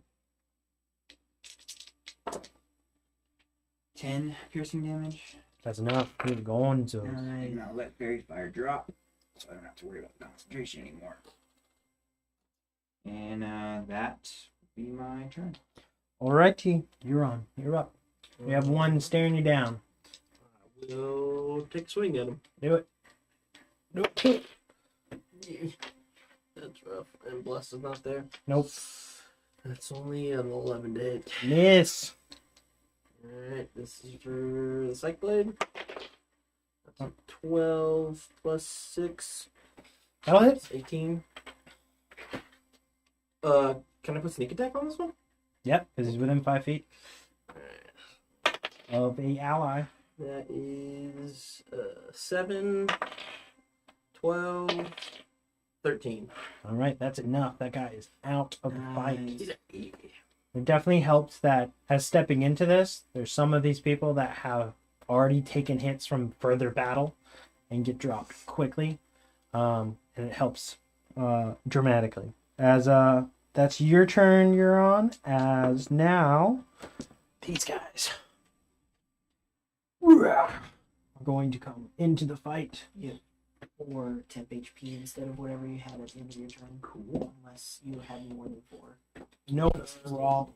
They take out Was the this last guy. one temp? Yeah. Yeah, whatever. And it I gave doesn't you stack. before was also Last one I had 5 temp HP. You guys see the quick temp. It would stay at 5. reinforcement from these other orcs on your side coming into the fight, taking out 2 combatants very quickly. As it now comes to Rulaine, there is one there squaring off with you. Yeah.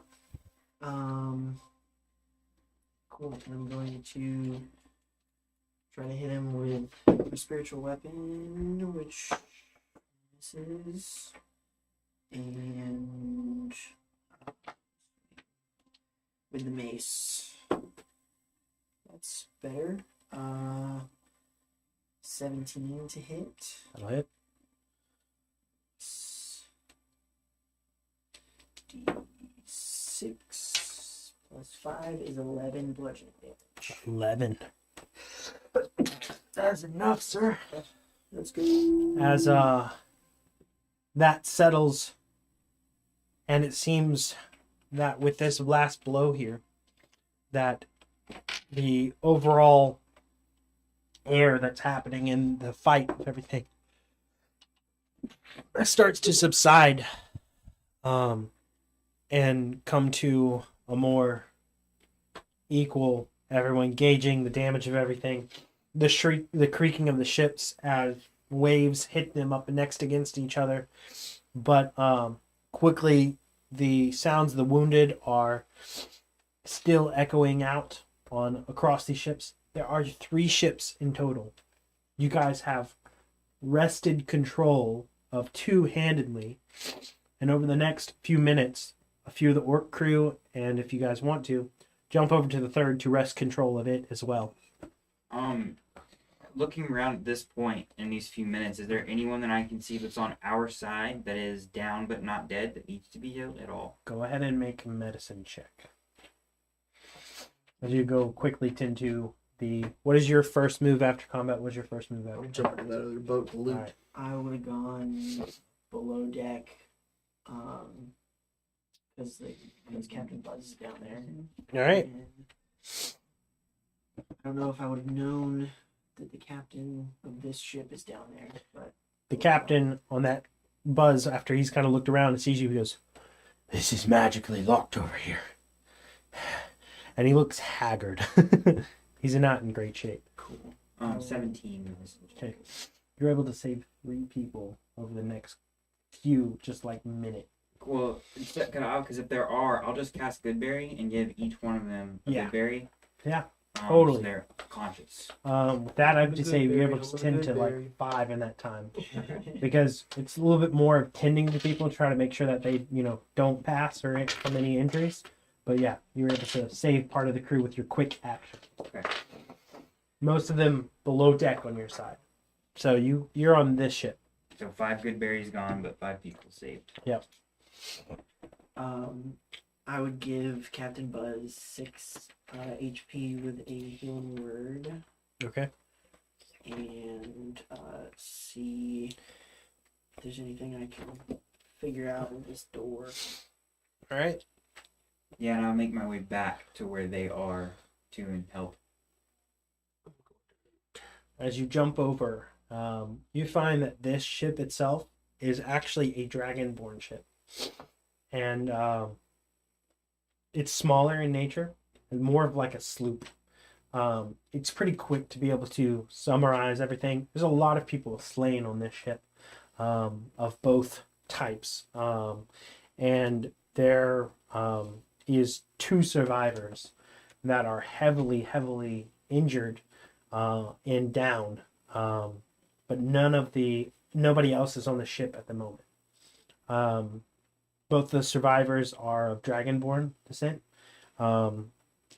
And they look to know each other and are on the second, lower level, huddled up when you find them. They're in bad shape. They're hurt. Hurt.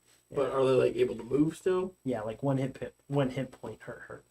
Since I know he went to the other ship, as I'm traveling back, I would just click the sending stone and just be like, "What's the situation on that ship?" I think Sending Stone might have 1 use per day.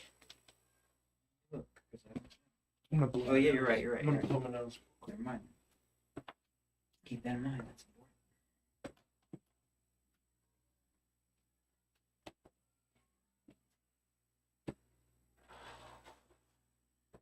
important. Much better. Much better. All right, so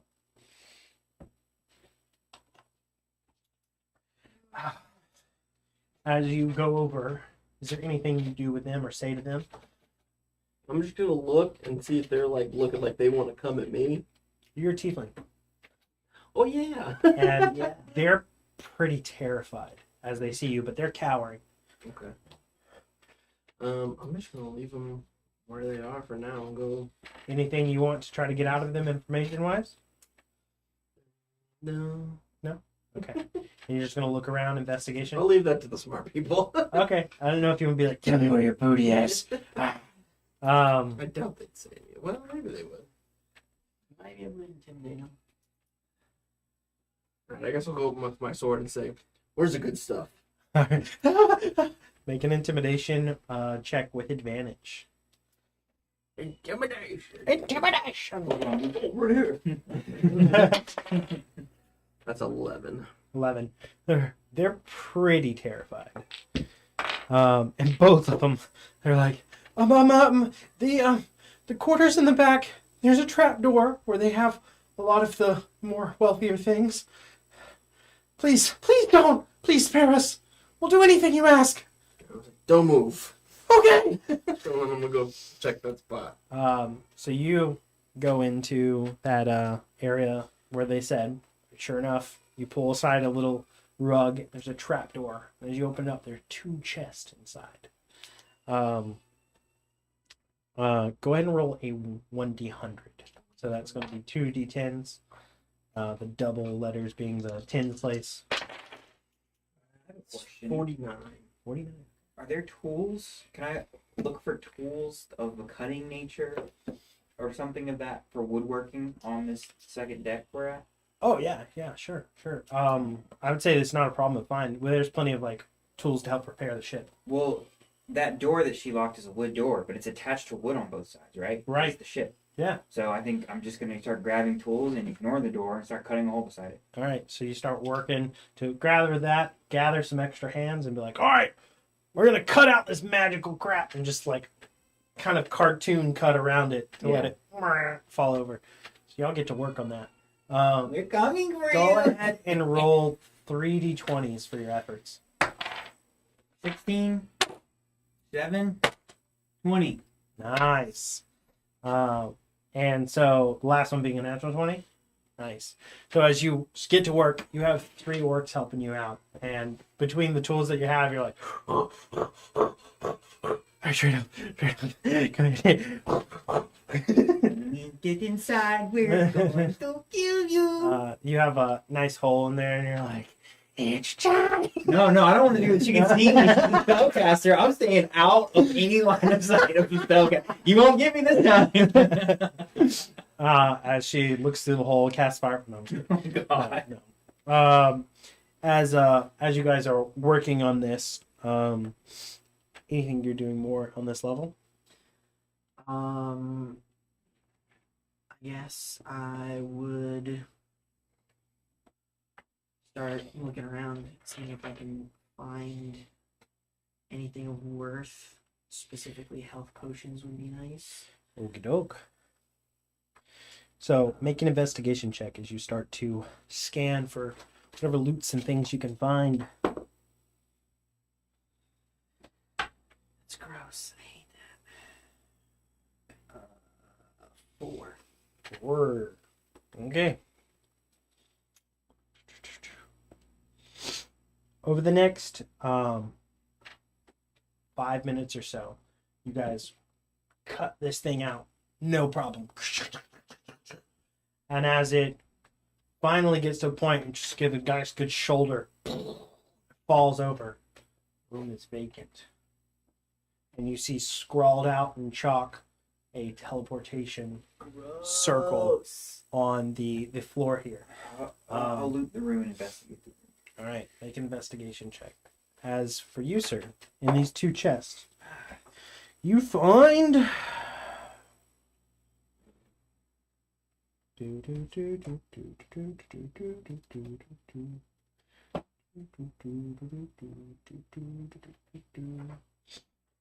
a total 3,000 gold coins in here, as well as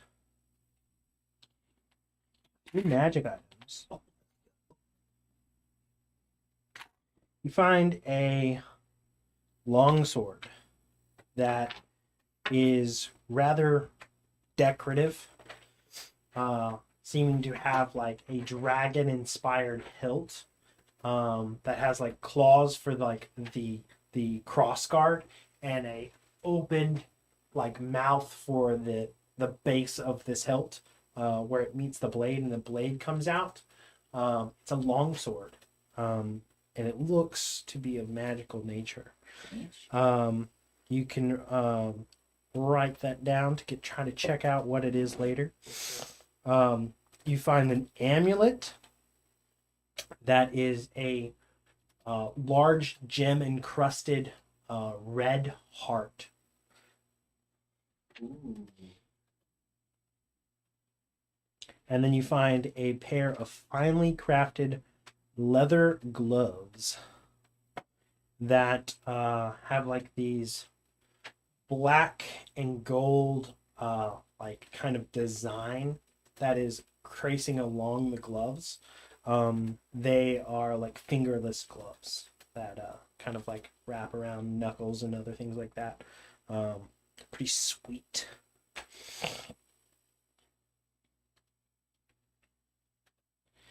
In this, you'll also find 4 healing potions that are of greater size, greater healing potions.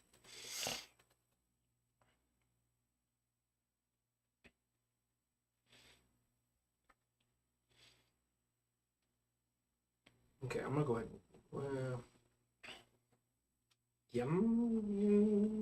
Oh. I am gonna go ahead and pocket the gloves and the amulet. Okey doke. 13 was my investigation. 13. There's no gold or anything? 2,000 was what I said. Oh, that's what you said. How much would be inconspicuous to take? Like, if I took like 100 gold pieces, would it be noticeable? Yeah, you'd have no problem taking that. You gotta take a ship's manifest. Let's take 100 gold. Okie dokie.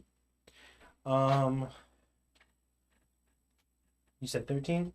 So as you go to scan this room and such, you see the teleportation circle there, and you see that this room has quickly been rifled through to like grab stuff and throw in a bag. There are a lot that's skewed away very quickly. Don't see too much of like distinct value there. Documents. There are a few different maps and such. All that's And- coming with me for him. Okay, you see a little bit of like scrawled on like some like journaled notes and such. That seem to maybe have some effects of what the last things they were working on are.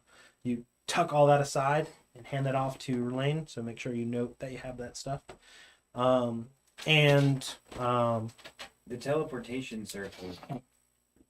I don't think where I am, my character, he wouldn't have working knowledge of the fact that it probably links to another one, so I should probably scribe the runes.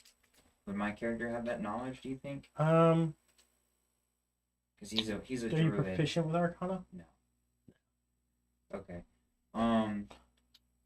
Are there any? Can I check the ship for any animals? All right, sure. Yeah. So you start scouring the ship, looking over that. Lane, what are you doing with your time? Since I don't seem to find anything because everyone's in the trash, I guess I'm gonna go back to our ship.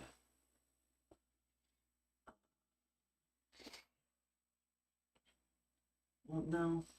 Yeah, I guess I will. I'll go back. You to can our spend ship. longer time looking for and- stuff if you wanted to. Don't feel defeated.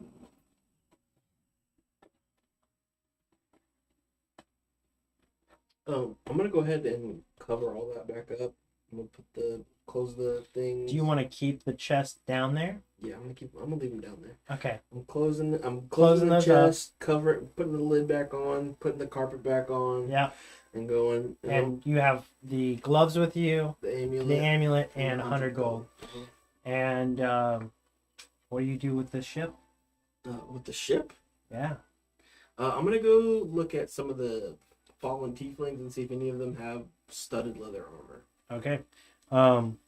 Finding one that's not too damaged and being able to use, go ahead and roll a d20. That's enough. You are able to find some studded leather that would be just your size, and you can upgrade to some studded leather. Roll a natural 1 to try and continue searching. Just takes longer time. I think at this point I'm just frustrated trying to find things. So I'm going to take these documents and go back to our ship and try and start looking through those, see if I can gather any information on what was going on, what the captain was, what their goal was, where they were going, anything like that. All right. So you start to study over those things. You find the name Joanna Bloodfellow as a signature on some of the documents. Bloodfellow, like F-E-L-L? Yep. O-W. So fellow. Yep. Okay. Bloodfellow. Bloodfellow. And some of the documents are inscribing to certain individuals. One that catches your eye is a name that you've heard before. No. I don't want everyone to see him again. Pulls up.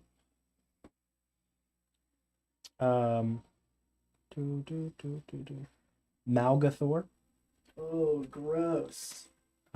You see another listed to Baron Vex. And some of this are seeming to be the letters in nature for Maglathor, talking as in a transactionary kind of intercourse and change of information, and updates about certain ambitions. Whereas with Baron Vex, it's like more so instructions that are some from Baron Vex and some too, that are definitely showing a leadership level that Baron's in charge of Joanna. And so you see a little bit of that hierarchy in there as well.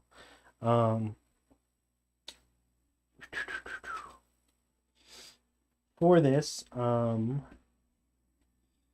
the next hour or two, you guys manage to piece together and get the ships waterworthy and sailing and back to somewhat of a taskable thing. The sloop itself had taken a lot of damage, but most of it was to the deck. It is by far the most in disrepair out of all of them. And your ship sustained actually the most. That would be like, okay, this might go under from a great hit from it, but your crew has been able to right the problems there. Captain Buzz is looking over everything, telling everyone to scour the ships for what they can find, looting any bodies from anything. For that, quickly to get through it, can I find a rat or something, cast Speak with Animals, to ask if there are any places that they go and store secret things on the demon ship? Okay. A rat or whatever. Right. From finding a rat, I would say roll me a d20. You can do animal handling if you want, or perception. You just need to beat a 14. That is a 16 perception. Woohoo! So with that, casting Speak with Animals, rat goes, "Oh, Oh, well, they have some really good sausage. There's like enough for like years. Meat, you say? Yes. Don't make this meat, and I'll And- give you a sausage. He starts bringing you to the lowest level that they have, which is a squat half level, where a lot of barrels and other things are stored. And you see a lot of provisions and things down here. You also find 15 prisoners that are all bound in a way where they cannot talk or make any sound. They can just breathe. These prisoners of all different types of races that are all bound down here. And there are plenty of supplies to feed them. And you see one chest that is about like yay big. It's pretty good size. Okay, so first, I'm gonna start cutting the bounds of the prisoners and welcoming them to the moat goats. They are now pirates. And you report to Captain Buzz. And then I want to open the chest. To who? Captain who? Captain Buzz. You didn't want to say Captain Fred or Captain... No, they're pirates now. They're in on the thing. Okay, you didn't want to become an honorary captain now? No. We got 3 votes. Yeah, you get your own crew. I think, congratulations, we've saved you. You all are pirates now. You report to Captain Buzz. All right. We need to replace his crew. We just killed the whole We can crew. take one of these boats to where we want to go. We could. And then I want to move the chest. Okay. Oh, and give the rat a sausage. Okay. As you Give a rat a sausage. as you go to this chest, it's locked. Try to open it. Right. I have these things. His brain is not the determination, perhaps. That's not good. 13. 13. On lockpick. Success. Great. As you I take my rapier and push it open. as you do so, a trap launches out, and it is 3 bolts. Oh, nice. 17, and 18, Are those to hit? and My a 12. AC is an 18. Okay, so 1 will hit. All right. 10 HP, don't fail me now. You take 12 piercing damage, 10 HP, don't fail me now. and then you need to make a con save.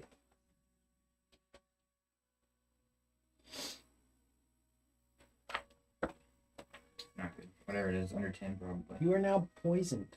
Oh, no. That's not good. Okay, what's in the chest? 3 bolts. You see this mechanism that can fire things. You find cloak, Regular cloak? a wand, a pair of boots, and a ring. Right. Those away for later. Along with 500 gold. Nice. Yeah, and I will literally go find Buzz and be like, there's your new crew. All right. So the 15 that you save here, and they're not in the best of fighting or sailing capability. However, they are able-bodied. And some of them have more experience than others. This is a very large collection and assortment of varying skill sets. But between those, the 2 survivors on the other ship, and the rest of y'all's crew, you're looking at about, from everybody, about 50 strong overall. A decent amount. And some of it is from people that are not of the most fighting potential that was from y'all's ship, that are more just sailors, not great at fighting. And between the collection of everybody else, Captain Buzz looks to the situation, looks to you all, and goes, step aside back here into the quarters. Let's talk for a second. I'm not there unless someone comes to get me. I went back to our ship. Dauron will go find you and bring you to this conversation. Cool. Captain Buzz brings the first mate into this as well. You guys have never exchanged names with the first mate. but says, "This is salty. That's all we call him." And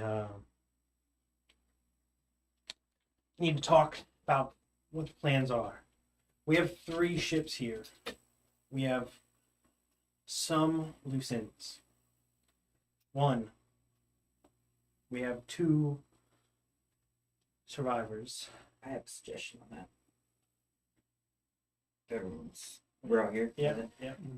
We could definitely return them as saviors, not pillaging their entire ship, and it would be good for the pirate's reputation, Buzz's reputation, our reputation, because we just saved a dragon-born vessel from a demon vessel. That's the story. So I think the two dragon-born, they need to be helped, saved, and sent out to spread the word. Take out and kill. I was sweating. I was like, he's gonna kill him, and it's gonna be bad. So we want to sail their ship to the dragon port. Try to contact people, let them spread the word. Do we give them the vessel, or do we say in payment for saving you, we keep this vessel? Do you want that vessel? I You think. want this vessel? What do you think? And y'all are talking on the middle ship, the demon ship. What do you think? What do you think?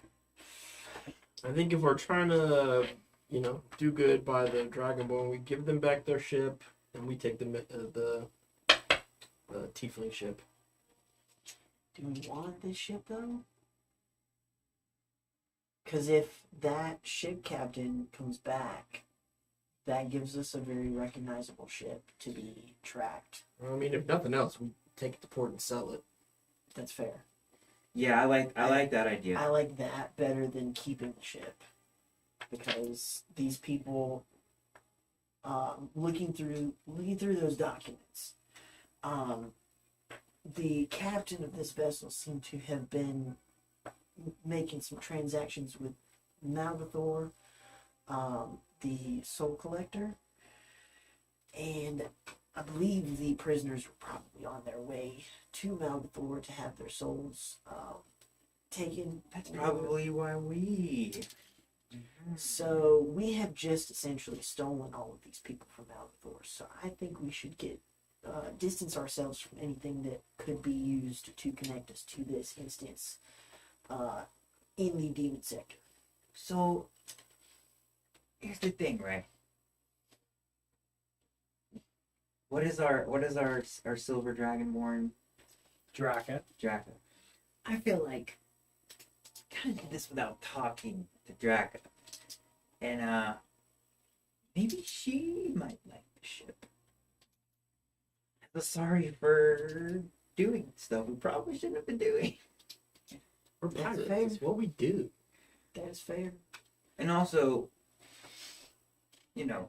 it's probably safe for the pirates. That's fair. I think that's not a bad idea. We hand this ship to the first mate, have them take it back to the pirate lair, let her decide how she wants to deal with it. Keep that loose end on her side. She's very powerful. I prefer it be with her because whatever witch lady got away. And she's seen us. She knows at least some essence of what we are. She may be finding some way to get back at us. We don't know where that leads. I mean, there's most definitely going to be some type of tracking magic or something on this ship. We can get it back to somewhere where they can start to de-magic and get rid of the teleportation circle, and maybe we can keep it from being traced. The chalk here, once it, dissipated, rubbed off, had any way, it's not useful. Yeah. So we I don't- would have at some point, if I hadn't already, I will scrub some of the circles so that it can't be used anymore. But yeah, I think the most important thing is we don't screw the dragon. We take this opportunity and take what we can. We don't screw a whole another race, start a war with them as representatives of the pirates. That seems like a bad idea.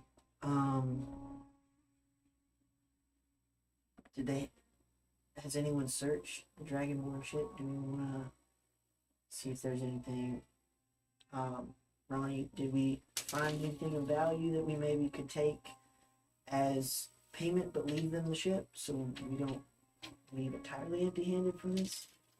I was just kind of looting the bodies and keeping track of the 2 guys that were down there. Didn't really do any in-depth searching. Take a deception. I was ready. I had my deception pulled up. Oh god, that's only an 8. So your passive insights go. He's not telling you everything. Cool. Why can I never be sneaky? So Yeah, mine's Buzz 16. kind of jumps up and goes, "Pockets are looking real heavy." My No. friend, there is honor among thieves. You can tell. I took a few things. Kill him. Most of it, okay? Straight to jail. Well, how about we just come forth with what all we have, and we can split this and talk about it. I will You already found it. You have some claim. There's nothing wrong with that. I'll immediately dump the 500 gold and the things that I collected onto the table with a big cat smile. Oh, already found a good bounty. I'm gonna put 50 gold and the amulet. All right. I'm keeping the gloves. Fine. It's all right. We're just easy to find where these came from, or Yeah, they're in a little cabin or a little hidden spot underneath the quarters. The The rat captain's told me. quarters. sneaky. I like it. Well, so I think we split my crew amongst the demon ship and my ship, and I will continue to sail on to the dragon port. Salty will take this ship back to the pirate lair, and you will sail with the other dragon born with me side by side to the dragon port to end up there. Logical? All right, let's find further the rest of the loot amongst the crew and figure out how we divvy this up. So the rest of the crew and such have pilfered and looked through as much as they can of everything as well, and they bring it all to the captain, dump everything down, and with even noting what was over there, they find a total of 3,000 gold pieces and a few other items, Is that what they brought, or is that including what we also have? including what you have and what they found. Yeah, I would say, out of character, the only thing we probably care about really is the magic items, right? So we want first dibs on the magic items for sure. Yeah. I mean, some gold would be nice, but that's not super high priority right now. Because we also have other payment coming from Yeah. Greg Stonebeard. I have a cloak, a wand, boots, and a ring. I'm super curious about the cloak and the ring. Although I'm a druid, I guess I should be really curious about the wand. All right, so then there's brought forth a longsword, another Second amulet, longsword? yeah, second longsword, another amulet, and bracers. So with this, the everything here laid before, the captain goes, I know you will all want the magic items, and until we know what they do, we don't always know what to deviate them between people. Al's here. Does he have identify? Who? Our invisible friend, Al. What's his name? Buzz looks at you like, Oh, that was No, out of yeah, character. I don't know who this is. The The shape water one, guy. the one who hid Oh, in the Oh. trial. well, let's bring him out. They're all dead, Al. You can come out now. So eventually, you guys find him, and he comes forward and goes, I was helping below deck the entire time. There was a lot going on. You should have seen it. You're a hero, buddy. It was madness. We have a job for you. Do I believe Al? Oh yeah, I'm inside. I mean, you don't need insight. Natural 20 insight. Yeah, I rolled a 19 plus. Though. In his perception of the events, Yeah. it was madness. Yeah. You can tell he was trying to avoid the combat side of things. He doesn't feel as Pirate life is not confident. But he's like, oh yeah, I can cast. I got a few things left in me. I got a lot of juice. I'm ready. I can. You got a lot of juice? Yeah, I'm powerful. Right. He saved the ship. He's very powerful. Yeah, you saw that. Tell me what this one. Cast identify on that. My best friend. And it's wand of magic missiles. Oh!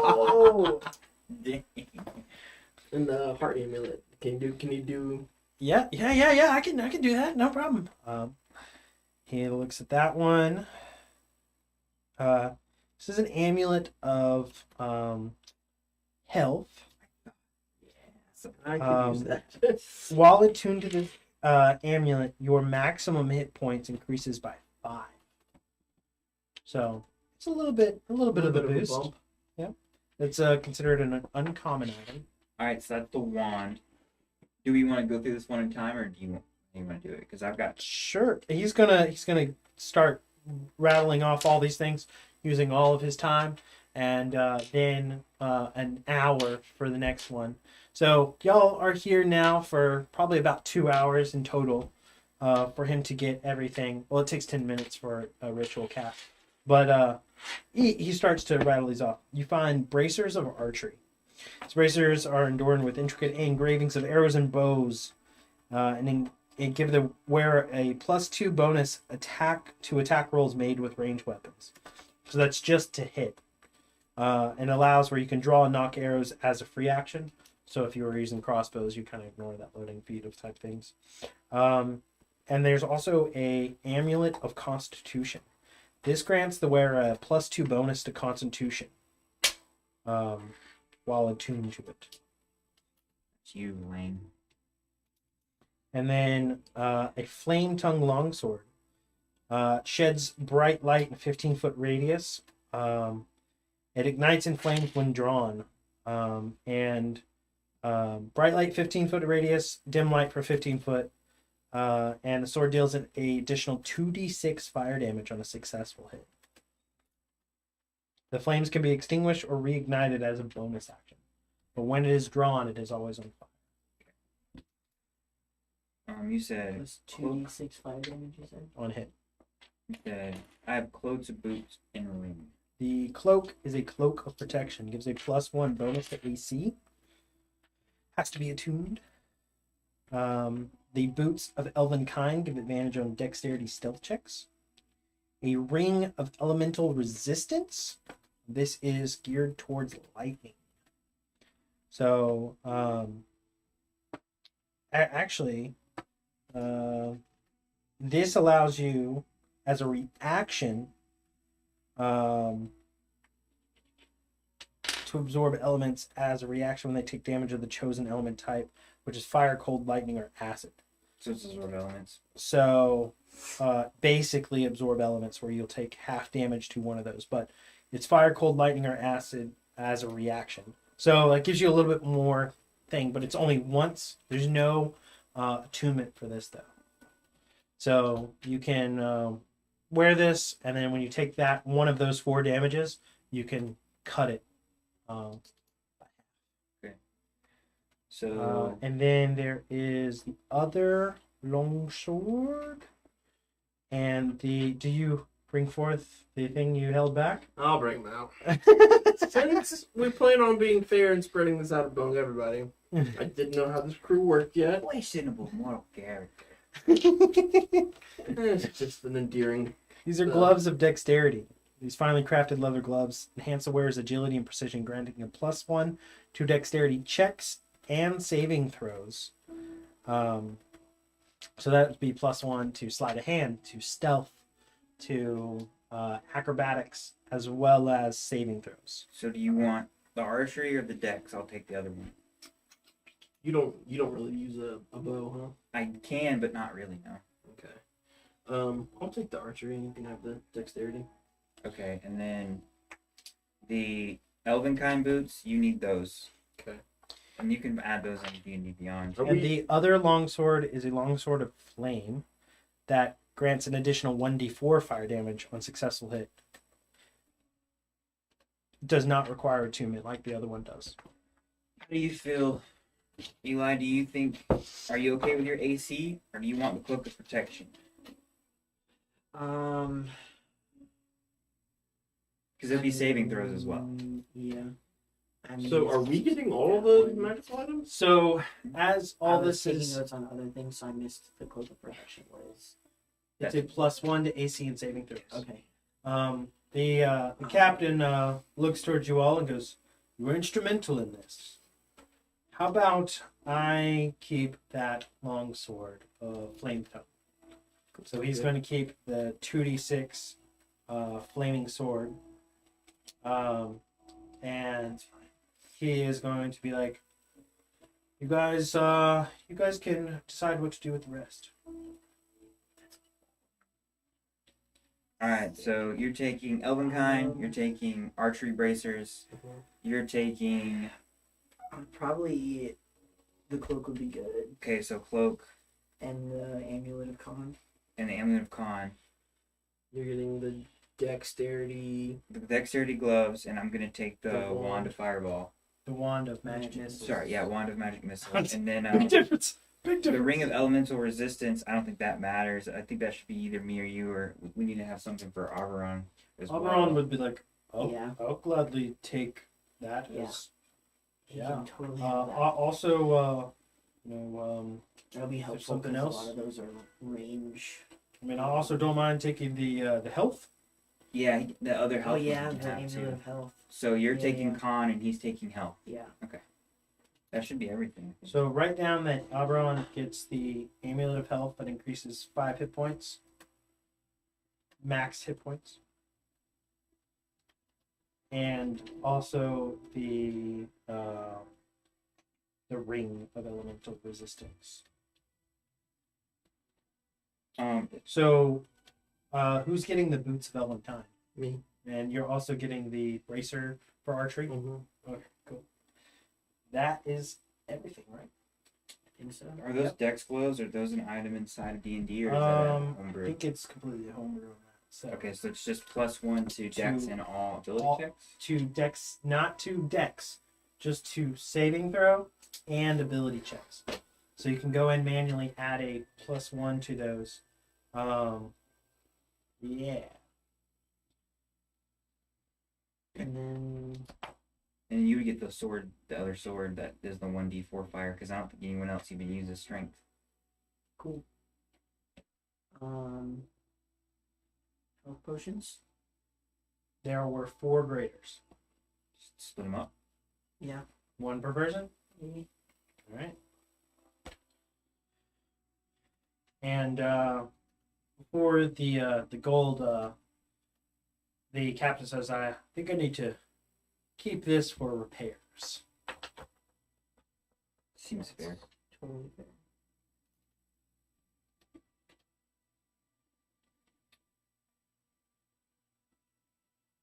The only for gold you kept yours, right? You're on. You kept your gold. I kept Part of it? 50. Okay, so you can keep that 50, but other than that, you'll just got really items from this exchange. But with this, you guys also will level up to level 4. Let's go. Yay! So you guys, when you're ready, you can roll your hit points for your next level.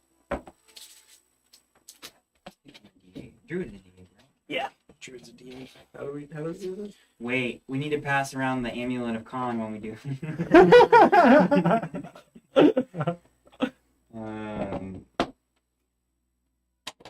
As if that was possible.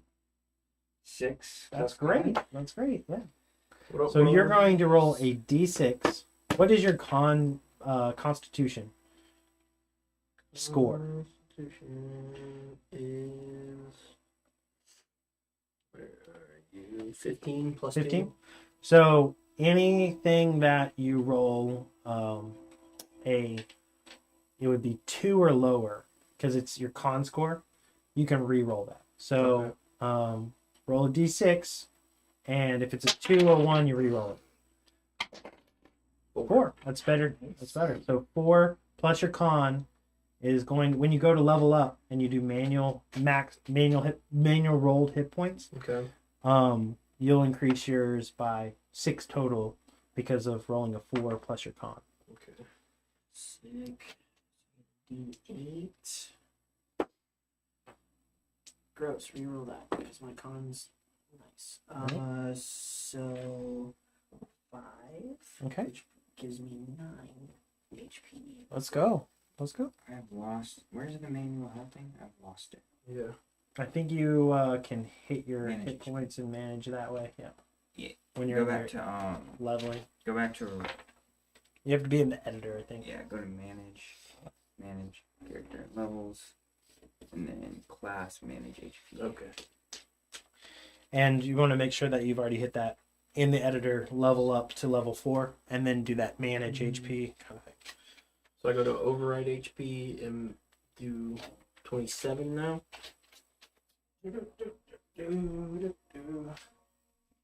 So let's find. So did you already go to level 4? Yep. So I don't think we had you roll for your first 3, did we? Or your next 2. So would that be is the fixed value is 31. So it'd be 8 plus 2, 10 plus 7, 17 right now for 2 Level rolls. 2 spells. Roll 2 more d6, but reroll 1s or 2s. Alright, so that's another 4, so that'd be 6 more, right? So 23. Roll it again. Roll that again. You can get back here. Oh, that's gone forever. Oh wait, it's d8s, not d6s. So roll. Which one's your d8? This one? This one. Roll that one. How many times? We're gonna do it 3 times. Reroll 1s and 2s. Alright, so 5. 1.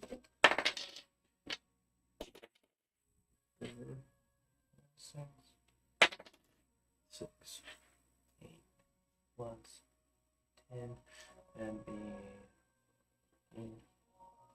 31. So you actually hit the average. So you're good as is there. Okay. Pretty good.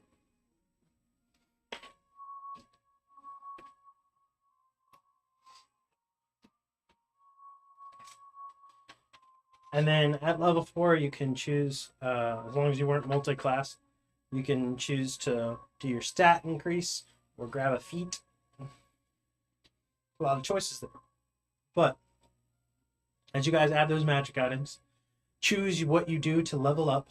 You guys cruise after a little bit of a slumber through the night to level up. You guys are entering the Dragon Port. Pull over to that.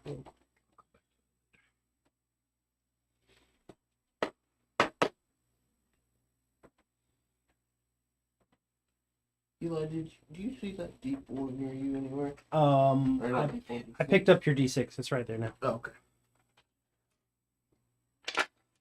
Let me find this real quick. So one magic missile not required 2. No, it doesn't. I'm pretty sure it doesn't. See it.